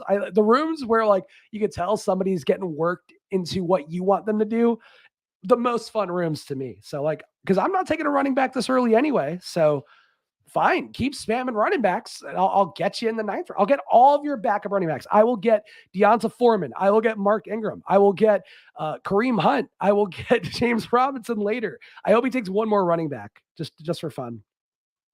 I was also really hoping that George Kittle was going to fall to me there, but not looking good. Nick said, check best ball and your DFS lineups are dead. That's a good point. I think it's fun to have something to look forward to and some hope left in your life. And Gobbler saying, I think Rudman said live scoring should be better this year. Live is hard, man. That's one thing I've learned from working with data people and API work and stuff like that. I don't know how to do that stuff myself, but I've now helped participate in enough product creation for Football Outsiders as well as Edge Sports when we launched that new site. API stuff is hard, and a lot of companies don't know how to do stuff like super live, or if they do, like, it's just a tough thing. And building for live is like the next frontier of everything betting wise. All right, I'm on the clock here. I would have liked the tight end, but that ain't happening. I honestly don't love any of the running backs, but Cam Akers is now behind ADP enough that I could justify it. Or, you know what? We could just have a little fun and take Darnell Mooney. Ooh, let's get crazy. Oh, the amount of voices. If you guys hang out with me all summer doing these Friday solo streams, the amount of voices that you're like, I don't know what that is, that are going to come out. That's one of them. That's like, is that a Riddler? Is that like a fancy boy, like a foppish dandy of some sort? I don't know, but let's get crazy. What is it? You tell me. What's that character? I don't know. We're just workshopping it. Pete and I are also going to do, I think we're going to do like character best ball drafts at some point. So like Nana Pete drafting with my Italian character.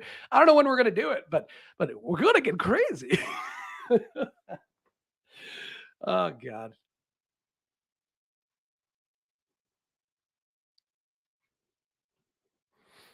FF Doom saying, you see Felix on Liam's stream last night? Man claims to have 70% exposure to like over 10 players. Insanity. Look, the guy won a lot of money. I don't know. I think he's also on that Royal Rumble stream tonight. So I don't know if our times will overlap. I think I'm doing my part with Daigle for that. But there was like, he had one other guy too who made him draft 4 QBs on Liam's stream. These guys win money. I don't know. And I think Liam said it too when we did our hour. Like, just because you win the money doesn't mean you're sharp. So I think that is something to keep in mind. I think Liam is very sharp. I think Drico is very sharp. Those guys are the two winners I talk about the most, to talk to the most. But like, not everybody who wins is necessarily doing the approach you should do. And sometimes, and it's happened in DFS. Like sometimes you luck box the win and turn it into a career, and or you luck box one good run. Like especially in the mid 2010s, like 2014, 2015. There's a lot of guys who were content creators for a while who have no actual knowledge of this stuff, who just kind of lucked into it at that time and then rode that 2014 world champion. Like, yeah, but you're not actually like good at it. And I'm not saying that I am like the best at it either, but like there are a lot of not smart decisions. Not saying that again, not saying that his are. Anyway, you know what we're gonna do here. Oh, wait a minute. We want to get real crazy. Elite QB, double elite QB. Why not? Why not? Pete's not here to tell me that's wrong. Now I'm done at QB. I couldn't be more done at QB. But honestly, there's no tight ends on the board. So I need a tight end. I need a good tight end. And I'm not going to reach that far. So you want a Cincinnati Buffalo stack for week 17? Take both the QBs. Well, Josh Allen was behind ADP. Joe Burrow was ahead of ADP. So I didn't get a discount there, but fuck them.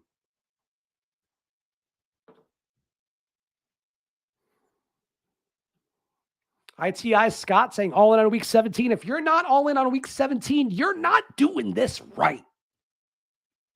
No, but like really though, like that's where the money is. Like I want to win $1 million or $2 million. I don't want to win $35 for advancing. Like I'm not doing this for hours on stream and in my own personal life for like probably the equivalent when you add it all up of like a month of my life going to this, drafting these teams right now. I'm not doing that to not win the big money. Like, whether it works out or not, we'll see how variance goes. We'll see how my strategies and all that go. But if you ain't doing this to win it all, then you ain't doing it right. Was that racist? I don't know if that voice, I don't know if that voice is a little too close to evoking something there. FF Doom saying to stream, do you feel like a fish are having much more diversification? I don't think you are. I don't know. Like, yeah, I don't think you are, is what I would say. I say that without knowing everything, but like, unless you're landing in the same spots over and over again, it doesn't seem like that should be the case, would be my thought. That you shouldn't have, like, you should never, like, what's the likelihood those guys fail? Like, it's not under 70%, or like, it's not that the math doesn't make sense to have 70% exposure to a bunch of guys. Like, that's just not, I don't think that's smart. I don't think that's a smart thing to do. And it's no disrespect to Felix. Like, I don't know what he's doing. Like, maybe he's doing the fourth level of things that I'm just not smart enough to see. But from everything I know, that is assuming that outcomes are binary and that it's for sure going to happen. And like, that's not how football works. Like, football is the least like that. NBA, you get away with having 100% exposures night to night. NFL, if you have 100% exposures in like a regular DFS slate, unless it's a running back who's getting 25 touches that week at 3K or 4K now with the new pricing, like you're gonna probably fail and lose a lot of money. So I just don't think that's the right move. Bullock saying having that much exposure is high variance, and Bullock is a data scientist despite being a literal child, so keep that in mind. If they hit, you have smash years. If they miss, you have down years. You got to have a lot of faith in your process to go that heavy. For football, you got to have a lot of faith in your process, man, to identify those guys. And we are bad at picking players. That's the whole point of structural drafting. All right, we're back on the clock here.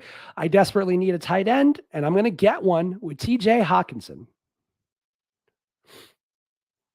And honestly, Josh Jacobs shouldn't be on the board still. I don't know why he is, but I don't want to have a situation where I don't get at least one really good tight end.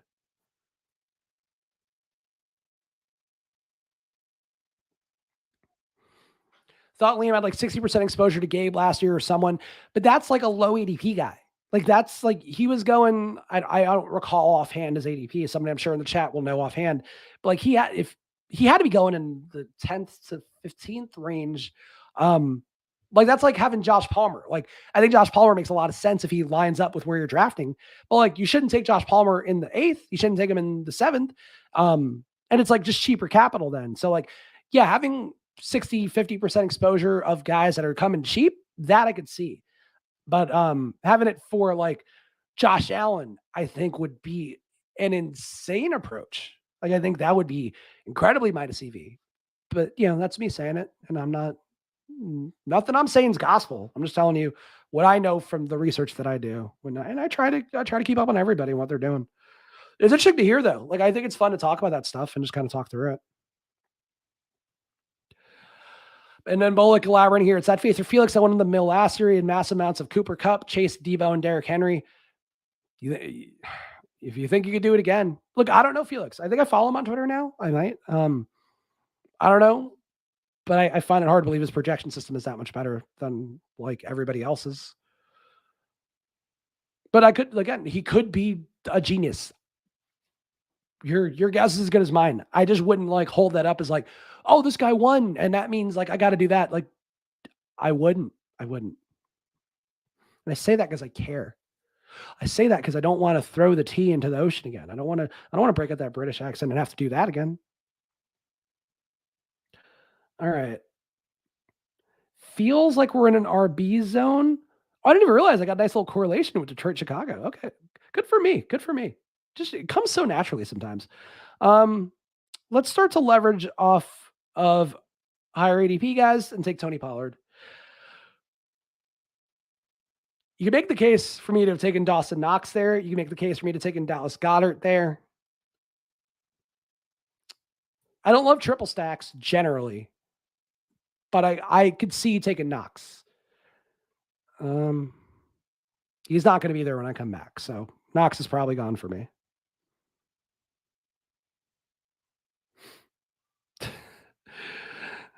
Not saying the team better be named Spags' Tea Party. Clever pun. Of course, TEE for T. Higgins. Look, in this build, I think so. Jamar Chase in this particular build has decided, you know what? Like, I want to go play baseball. So he leaves the team in August. T. Higgins, now wide receiver 1. Tyler Boyd, also cooties. Actually, really bad case of cooties. I'm hanging out with Bullock's friends. He caught cooties. He can't play anymore. So now we are fully locked in. T. Higgins is the only target for the Bengals. He's catching 2,000 yards. Wow, what a tremendous story we have told for this best ball team. Najee is that guy from this year. He'll say Najee 101 at least once the Royal Rumble stream. People like Najee. I don't like any running back. I never met a running back I like. You just meet so many running backs, you know.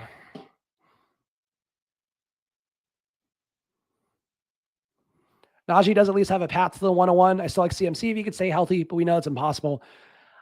I find it hard to believe any running back is making or breaking your team. I could be wrong, but I just think there's enough volatility at the position and enough ways that like people don't draft Benny Snell. Najee Harris could he's fat. He could fucking break a chair and the chair penetrates his asshole. The broken shards of wood on the chair penetrate his asshole, and then he can't play for 8 weeks. And Benny Snell runs for 1,000 yards, and then Najee Harris comes back and introduces himself on the first play because for some reason there was a banana peel on the floor. Then is Najee Harris the 101? No. Might be Benny Snell. All because of that chair. You can't build a chair like that. All right, we're back on the clock. And Dawson Knox fell. So, all right, we're triple stacking.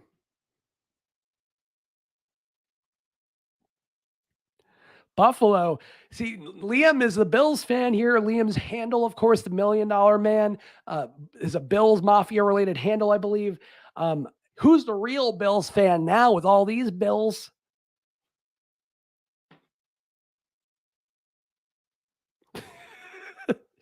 I like GA defending this absurd Najee Harris situation. Spags not fat. Come on.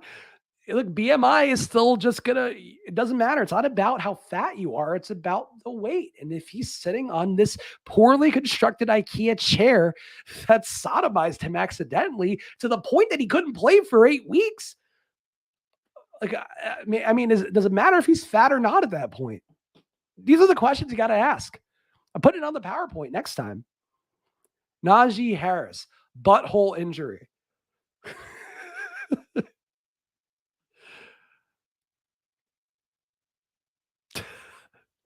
Oh, Willis. I'm going to cough.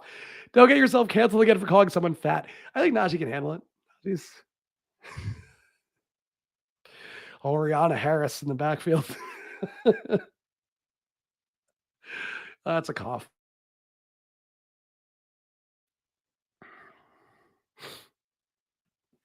Kamara won Herzig a lot of money 2 years ago.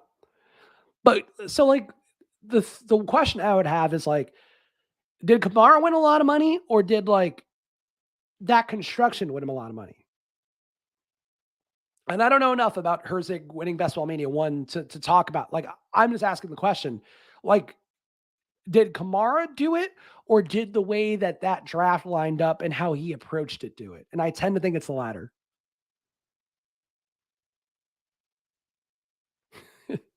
Aaron saying Najee's just big bone. Yeah, he's big boned enough to be breaking chairs left and right. Somebody needs to make sure Najee doesn't go to IKEA. Yeah, Najee needs to be careful around that Swedish home furniture. That's the danger. Oh man, so now I can't. Well, I did say I was going to start leveraging against that other guy's picks. So Kareem Hunt, come on down.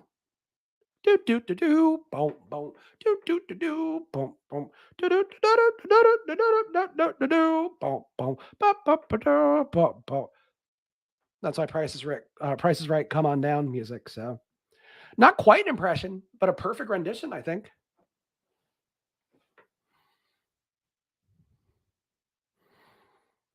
Well, saying Herzig got so lucky with Kamara, the only person in the final with him while he scores 6 touchdowns. Okay.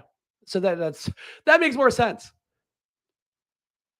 Yeah, everybody's pointing out the 6 touchdowns. Look, I don't remember this shit, guys. You can't smoke as much weed as I do and go remembering things that have no relevance to my life.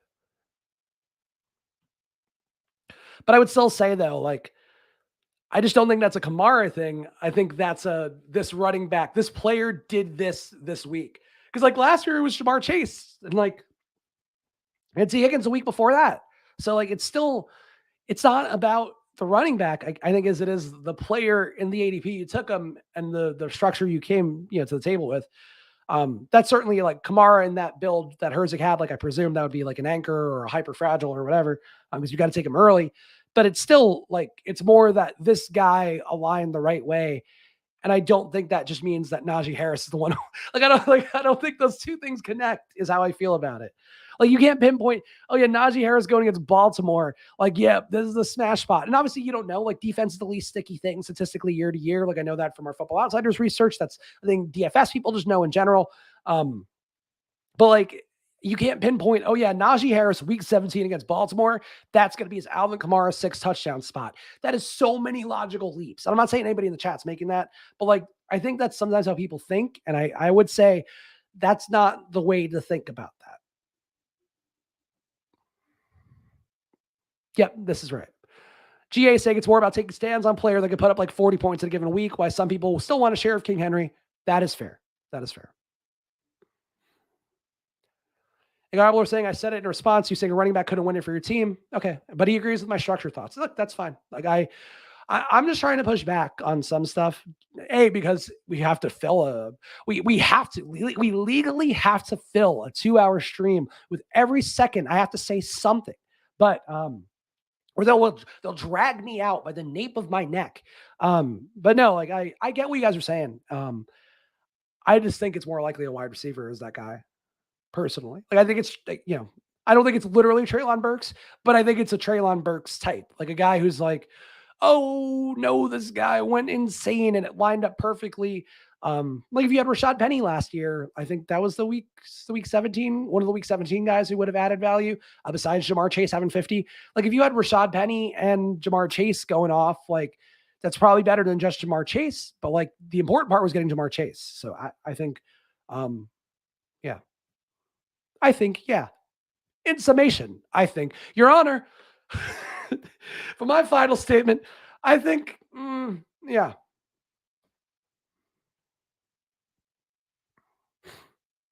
Oh, all right. I'm on the clock here, and I'll take your question, Ultra Fire. All right. I need more receivers, and I do think Devontae Parker is good at football, even though nobody else seems to. So, Devontae Parker, welcome to the squad, buddy. Slap on the butt. Ultra Fire asking, do you think Dalton Schultz is an elite tight end? He is not by the way that I would define it, which is a tight end that's normally going the first 5 rounds. I do think he's a tier behind that. I guess it's possible he could get into the 5th round just because he is now in camp. Apparently he's not going to hold out for whatever contract he thinks he's due, and they probably will pay him. He should get more work just because Gallup's going to be out for so much of the year. No Amari Cooper. CD Lamb, I do think people are sleeping on. Like, I think he does make a jump, but Dalton Schultz could easily make as big of a jump, and these guys could both be 1,000 to 1,500 yard guys, with whatever touchdown variance within that. So, can he perform like an elite tight end? Yes. Like, would it be crazy if Dalton Schultz had a better year than Waller, Kittle, even Andrews and Kelsey? Maybe not. I mean, Pitts, like, honestly, any of those guys, he could have a better year than them. But I would still say, in terms of how I'm structurally drafting, like an elite tight end would be defined as a guy taken in the first 5 rounds. So he wouldn't fit that criteria, but he's like as close as anybody else. Tigers calling up Riley Green tomorrow. I don't know what that means. I'm not playing MLB DFS anymore. The MLB DFS is always my least favorite thing. Like, I could predict things like home runs really well, could not figure out stacks, especially optimizing them and doing that well for the life of me. And MLB, like all the sharp players who are really good at Fantasy Cruncher, crushing MLB, and I was like, not for me. NBA, I know enough to still beat past people just being better at optimizers than me. And my projections, I think, are better than a lot of people's, even though their projections doesn't matter. MLB is tough. MLB is tough. Honestly, it seems like Javi Baez needs somebody in Detroit. I was reading an athletic article about his teetering on the brink of extinction. So good for them. Good for the Tigers. Ooh, now we got any running back we please here.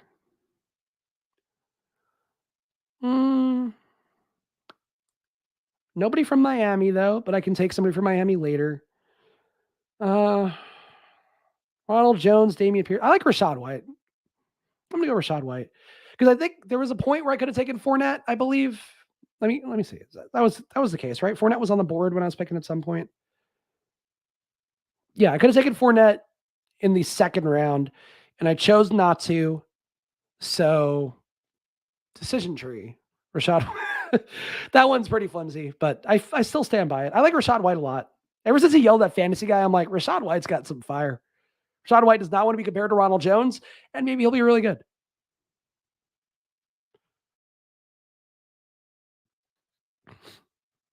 Nick saying MLB DFS is like NFL, you just have to stack. I do know that. The issue is like the 5-3s versus the 5-2-1s versus the 4-3s. Like, that shit frustrated me. And then there were times too where I would have the nut stack, but then I would miss the guy that had the home, like the 2 home run game. So I would have like the 1 hole, the 2 hole, the 3 hole, then the 6 hole and the 7 hole. And it's like, nope, 4 and 5 went off, or if I had 4 and 5, nope, 6 and 7 went off. And it would drive me insane. And I know, like, eventually that could even out. I just don't get the joy. I just don't get the joy out of it.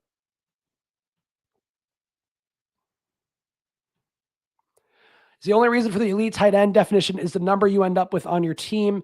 I don't know how to answer that. I would say that the elite tight end definition is more about the draft capital you're using on them. But I'm mostly taking only 2 tight ends regardless. Like, I generally made this mistake a lot last year and even earlier in Best Ball Mania before I started to kind of really drill down on my process and was just getting a feel for things. The puppy was really helpful for me, just kind of do that, to like blast and put in a ton of entries and just really get a feel for how I wanted to tackle it. No pun intended. But like 2 tight ends, 2 QBs, pretty much always what I'm trying to do, unless I get really flimsy at one of those positions, then I'll take 3. But that was my last round. It's like, okay, I have Kirk Cousins, I have Aaron Rodgers. Why am I going to take Drew Lock other than for the bit? And I'll do things for the bit, but like at a certain point, I can't do everything for the bit.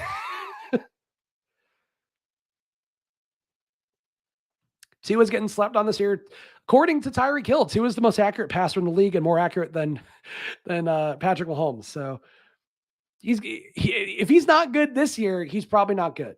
What I would say about Tua. Like I think Mike McDaniels is a really sharp offensive coordinator. If he doesn't get what Tua can be out of him, then that's it. We're back on the clock.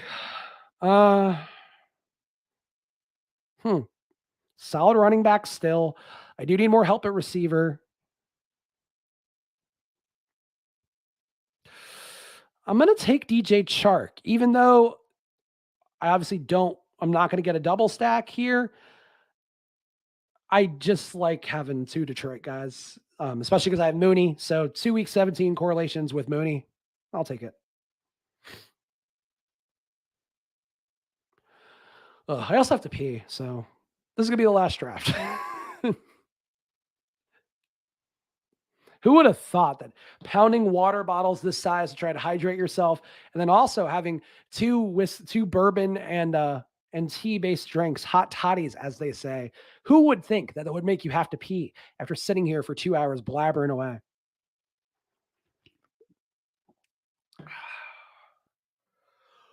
Oh, man. Anyway, I think I'm building a good team, though. Like, I for sure reached at some of these spots, but like I like all these guys. And I like getting Buffalo. Like Buffalo, there was actually that same Football Outsiders article I was talking about with the Jets odds and how they've been moving up. There's a bet apparently about taking all like the Super Bowl winner is going to be from a New York or a New Jersey team. And obviously that includes the Bills, and the Bills themselves to win the championship are plus 600, but like the Bills plus the Giants plus the Jets is plus 550.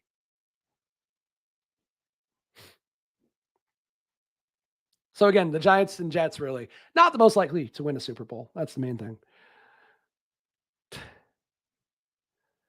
Matt saying, anyone notice how when Pete and Spags run together with NSFW bots coming like crazy without Pete, no bots?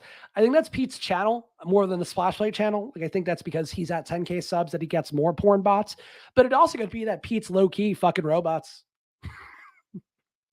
Don't tell his wife, but I think Pete might be fucking robots on the DL. Like don't shh, keep it quiet. Keep it quiet. But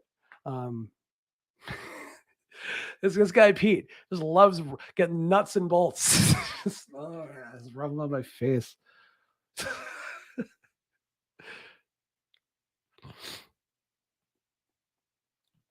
Yeah, Will saying to just take the Bills. Yes, that is probably the more plus EV approach. But then what if Zach Wilson breaks out in a major way? A bonk for robot fucking. I get it. But have you seen Rosie from the Jetsons? That's a question I would ask you in response. All right, we're back on the clock here.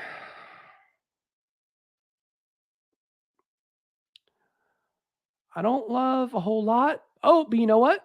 Khalil Herbert can add him into this Detroit Chicago bonanza. Oh man, you guys we're never going to forget the day that week 17 Chicago Detroit game where they both came to the field. Justin Fields threw for 400 yards, but only to Darrell Mooney. So you didn't need Justin Fields. You only needed Darrell Mooney. And then Khalil Herbert came in and scored 5 touchdowns off those 400 yards. So it was a crazy game between Chicago and Detroit. And who could forget TJ Hawkinson throwing himself 2 touchdowns because Jared Goff's vagina had sand in it or whatever. He was hanging out with his hot girlfriend. Didn't show up to that game. But what a run for the DJ Chark, TJ Hawkinson end around. Woo, what a treat. Maybe Pete is the real horn dog top stat. Maybe he is. Maybe he's a value hound and a horn dog. Awoo indeed. Awoo indeed. That's the sound he makes when he's fucking Rosie from the Jetsons. Oh, oh. Oh. And a Rosie's like, Mr. O, Mr. O. That you didn't think you were getting a Rosie from the Jetsons impression today of her having sex with my podcast partner.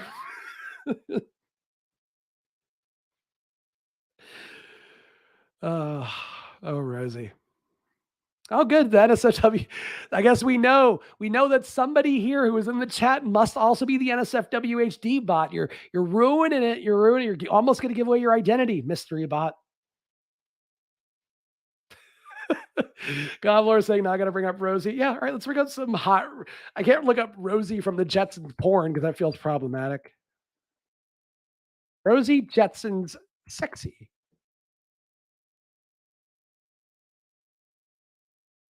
All right, I'm gonna make sure this is. Oh no!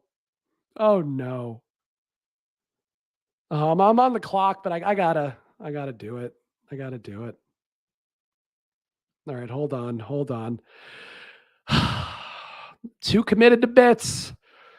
That'll be on my epitaph. This guy was too committed to bits.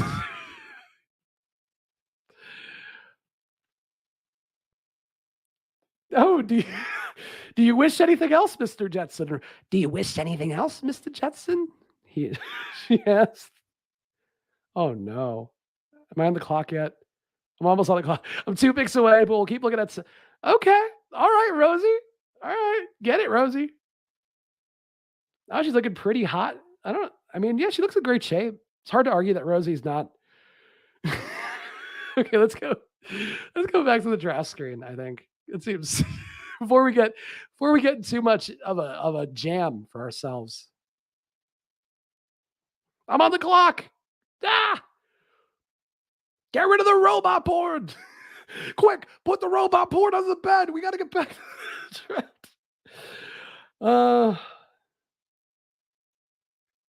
You know what? I'm going to take Pickens here just because I bet James Robinson will be there when I go next. If I had to choose.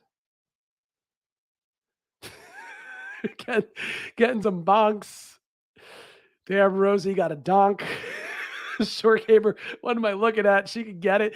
It's so funny. Like you objectify even a cartoon robot in the stream, and everybody's perking back up. Everybody's good to go. Imagine someone jumping in the stream right as we're looking at sexy Rosie photos. I can tell you what, I could make a lot of claims that like this is the only best ball stream that will have X. There is not a single best ball stream the rest of this year, maybe the rest of best ball in eternity, that is looking up sexy Rosie from the Jetsons photos live on a stream, but also doing it carefully enough to make sure there wasn't any weird Jetsons porn on the screen. So, crushing it. No snitching. Oh, Mr. Owl. Mr. O, Jane's out of the house. Is there anything else I could help you with? Oh, is what Pete would say. Response.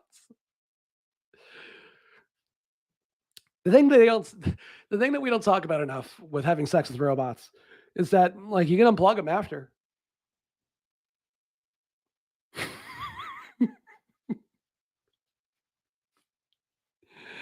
That's the thing. That's the thing we don't say enough about sex with robots. There we go. Ross Capron from Fantasy Insights came out with the chubby. Look, if my Rosie from the Jets is in this voice, if that doesn't get you going, I don't know what does. We're back on the clock. This is not a 3 tight end build, but I'm going to do 3 tight ends because I want one more guy with Joe Burrow. And Hayden Hurst is right there. Look at me in the face. Give me kissy face. Going, please draft me. I'm Hayden Hurst. I'm so adorable.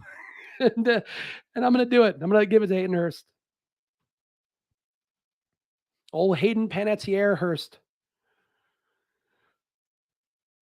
How did we get on robot porn? How didn't we get on robot porn? That'd be the question I would ask in response. To answer your question with a question, how didn't we? How wouldn't we? Evan Silva, are you okay? Yeah, Evan Silva, he couldn't handle a randomizer. Back when I used to do streams with Evan Silva, back when Stochastic was just simple old Osimo back in the day when we launched On the Contrary. Evan Silva too busy being hungover to even entertain the thought of robot porn. Just doing those streams with him on Saturday mornings. Ooh, that was a tough haul as a host. But that's where you really build up your hosting bona fides. I think it's funny though that like Pete is straight up barred him from randomizer though. I didn't see that stream. Like I missed that initial Silva stream. I only know the fallout and then Pete's clamming up rather whenever that comes up. So probably worth a rewatch. If you are in randomizer season, maybe give that Silva stream a rewatch. Let's do a watch along. Fuck it. Let's roll this up and watch one of Pete's streams together and make fun of him, and then pair it with some Rosie from the Jetsons sexy photos. I still have the tab up with my simple search term of Rosie Jetsons sexy.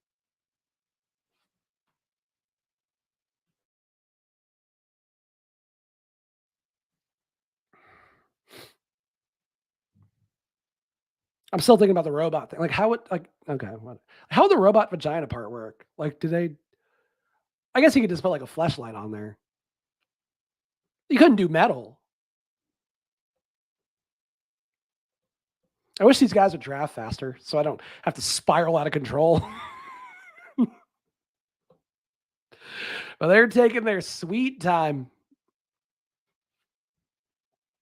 They probably got busy looking at Rosie from the Jetsons themselves.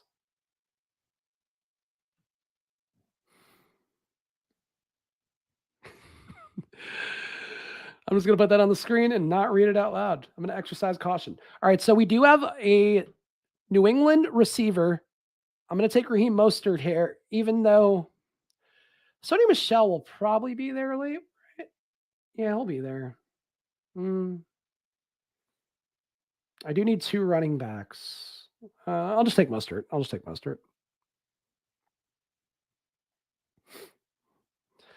Very bonkable stream. I could admit that, Ivan. Or Yvonne, if I'm feeling fancy. Honestly, that might be how you pronounce her name. And if it is, I'm glad I got it on one of my 2 tries. But I presume it's Ivan. I think one of my skills is reading people's names and saying them out loud. Like even last names. Like I'm pretty good at saying names. Like not like and like complicated names to be clear. Like not like Smith. Like you could say Smith. But could you say Robert? Like no. But I can.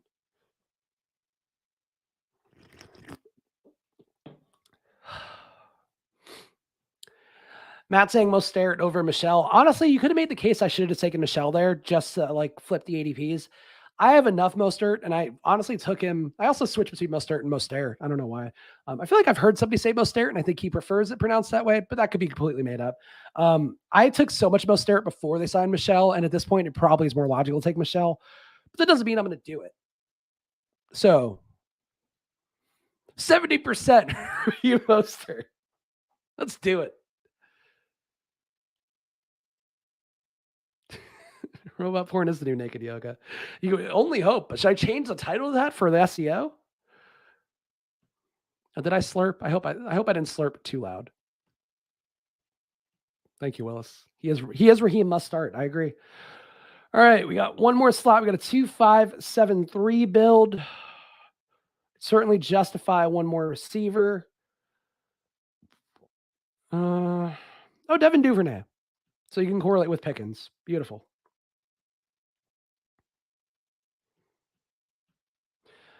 Probably a little thin at running back. Definitely a little thin at running back. But we tried. That's what it's all about. Give your best effort. Give your best. What would a robot, WWARD, what would a robot do? Presumably after sucking your dick, then they would then they would try their best drafting a best ball team.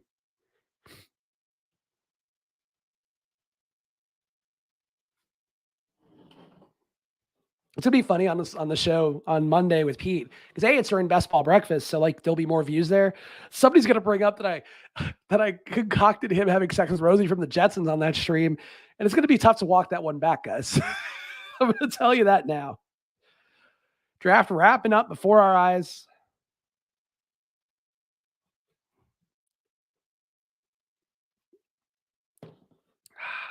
Bourbon wrapping up before our eyes. Did it improve my throat? No. Did it give me a nice buzz? Did it make me confident enough to look up Rosie porn? Yeah. Last pick. Who's Mr. Irrelevant for B-Jet, who was in the chat and then probably left because of the robot stuff? All right. Done. Done. All right. I'll look at my team. I'm not going to look at anybody else's. I'll just look at mine and go, this is a nice team.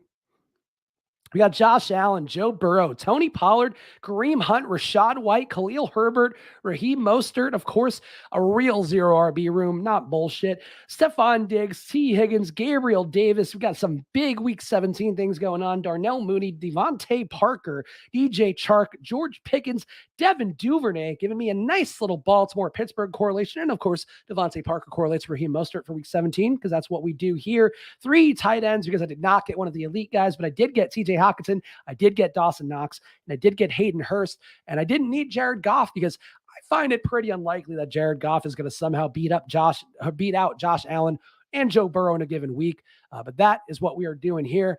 Either way, there we go. We did it again, guys. 2 drafts today. I will be back later tonight on Spike Week doing the best ball Royal Rumble. Pete will be a part of it. I think it's Crane, Daigle. It's a bunch of the guys you know and love on there. Bime for, of course, Rob Coakley. So go check that out at 8 o'clock on the Spike Week channel. Pete and I will be back Monday morning. Best ball breakfast. It's actually going to be on Pete's account too. So I'm getting the big call up here after saying he's fucking robots. He's saying I'm going to reward that kind of behavior. Come do a draft on best ball breakfast. So 10 a.m. on Monday, Pete and I will be doing that. So please come hang out then. Follow at Chris Spags, follow at Splash Play Pod, and I'll see you guys if you want to come hang out later today for that best ball Royal Rumble. I do appreciate each and every one of you guys hanging out. So please enjoy your nights, enjoy your weekends, and I'll catch you on Monday. Bye-bye.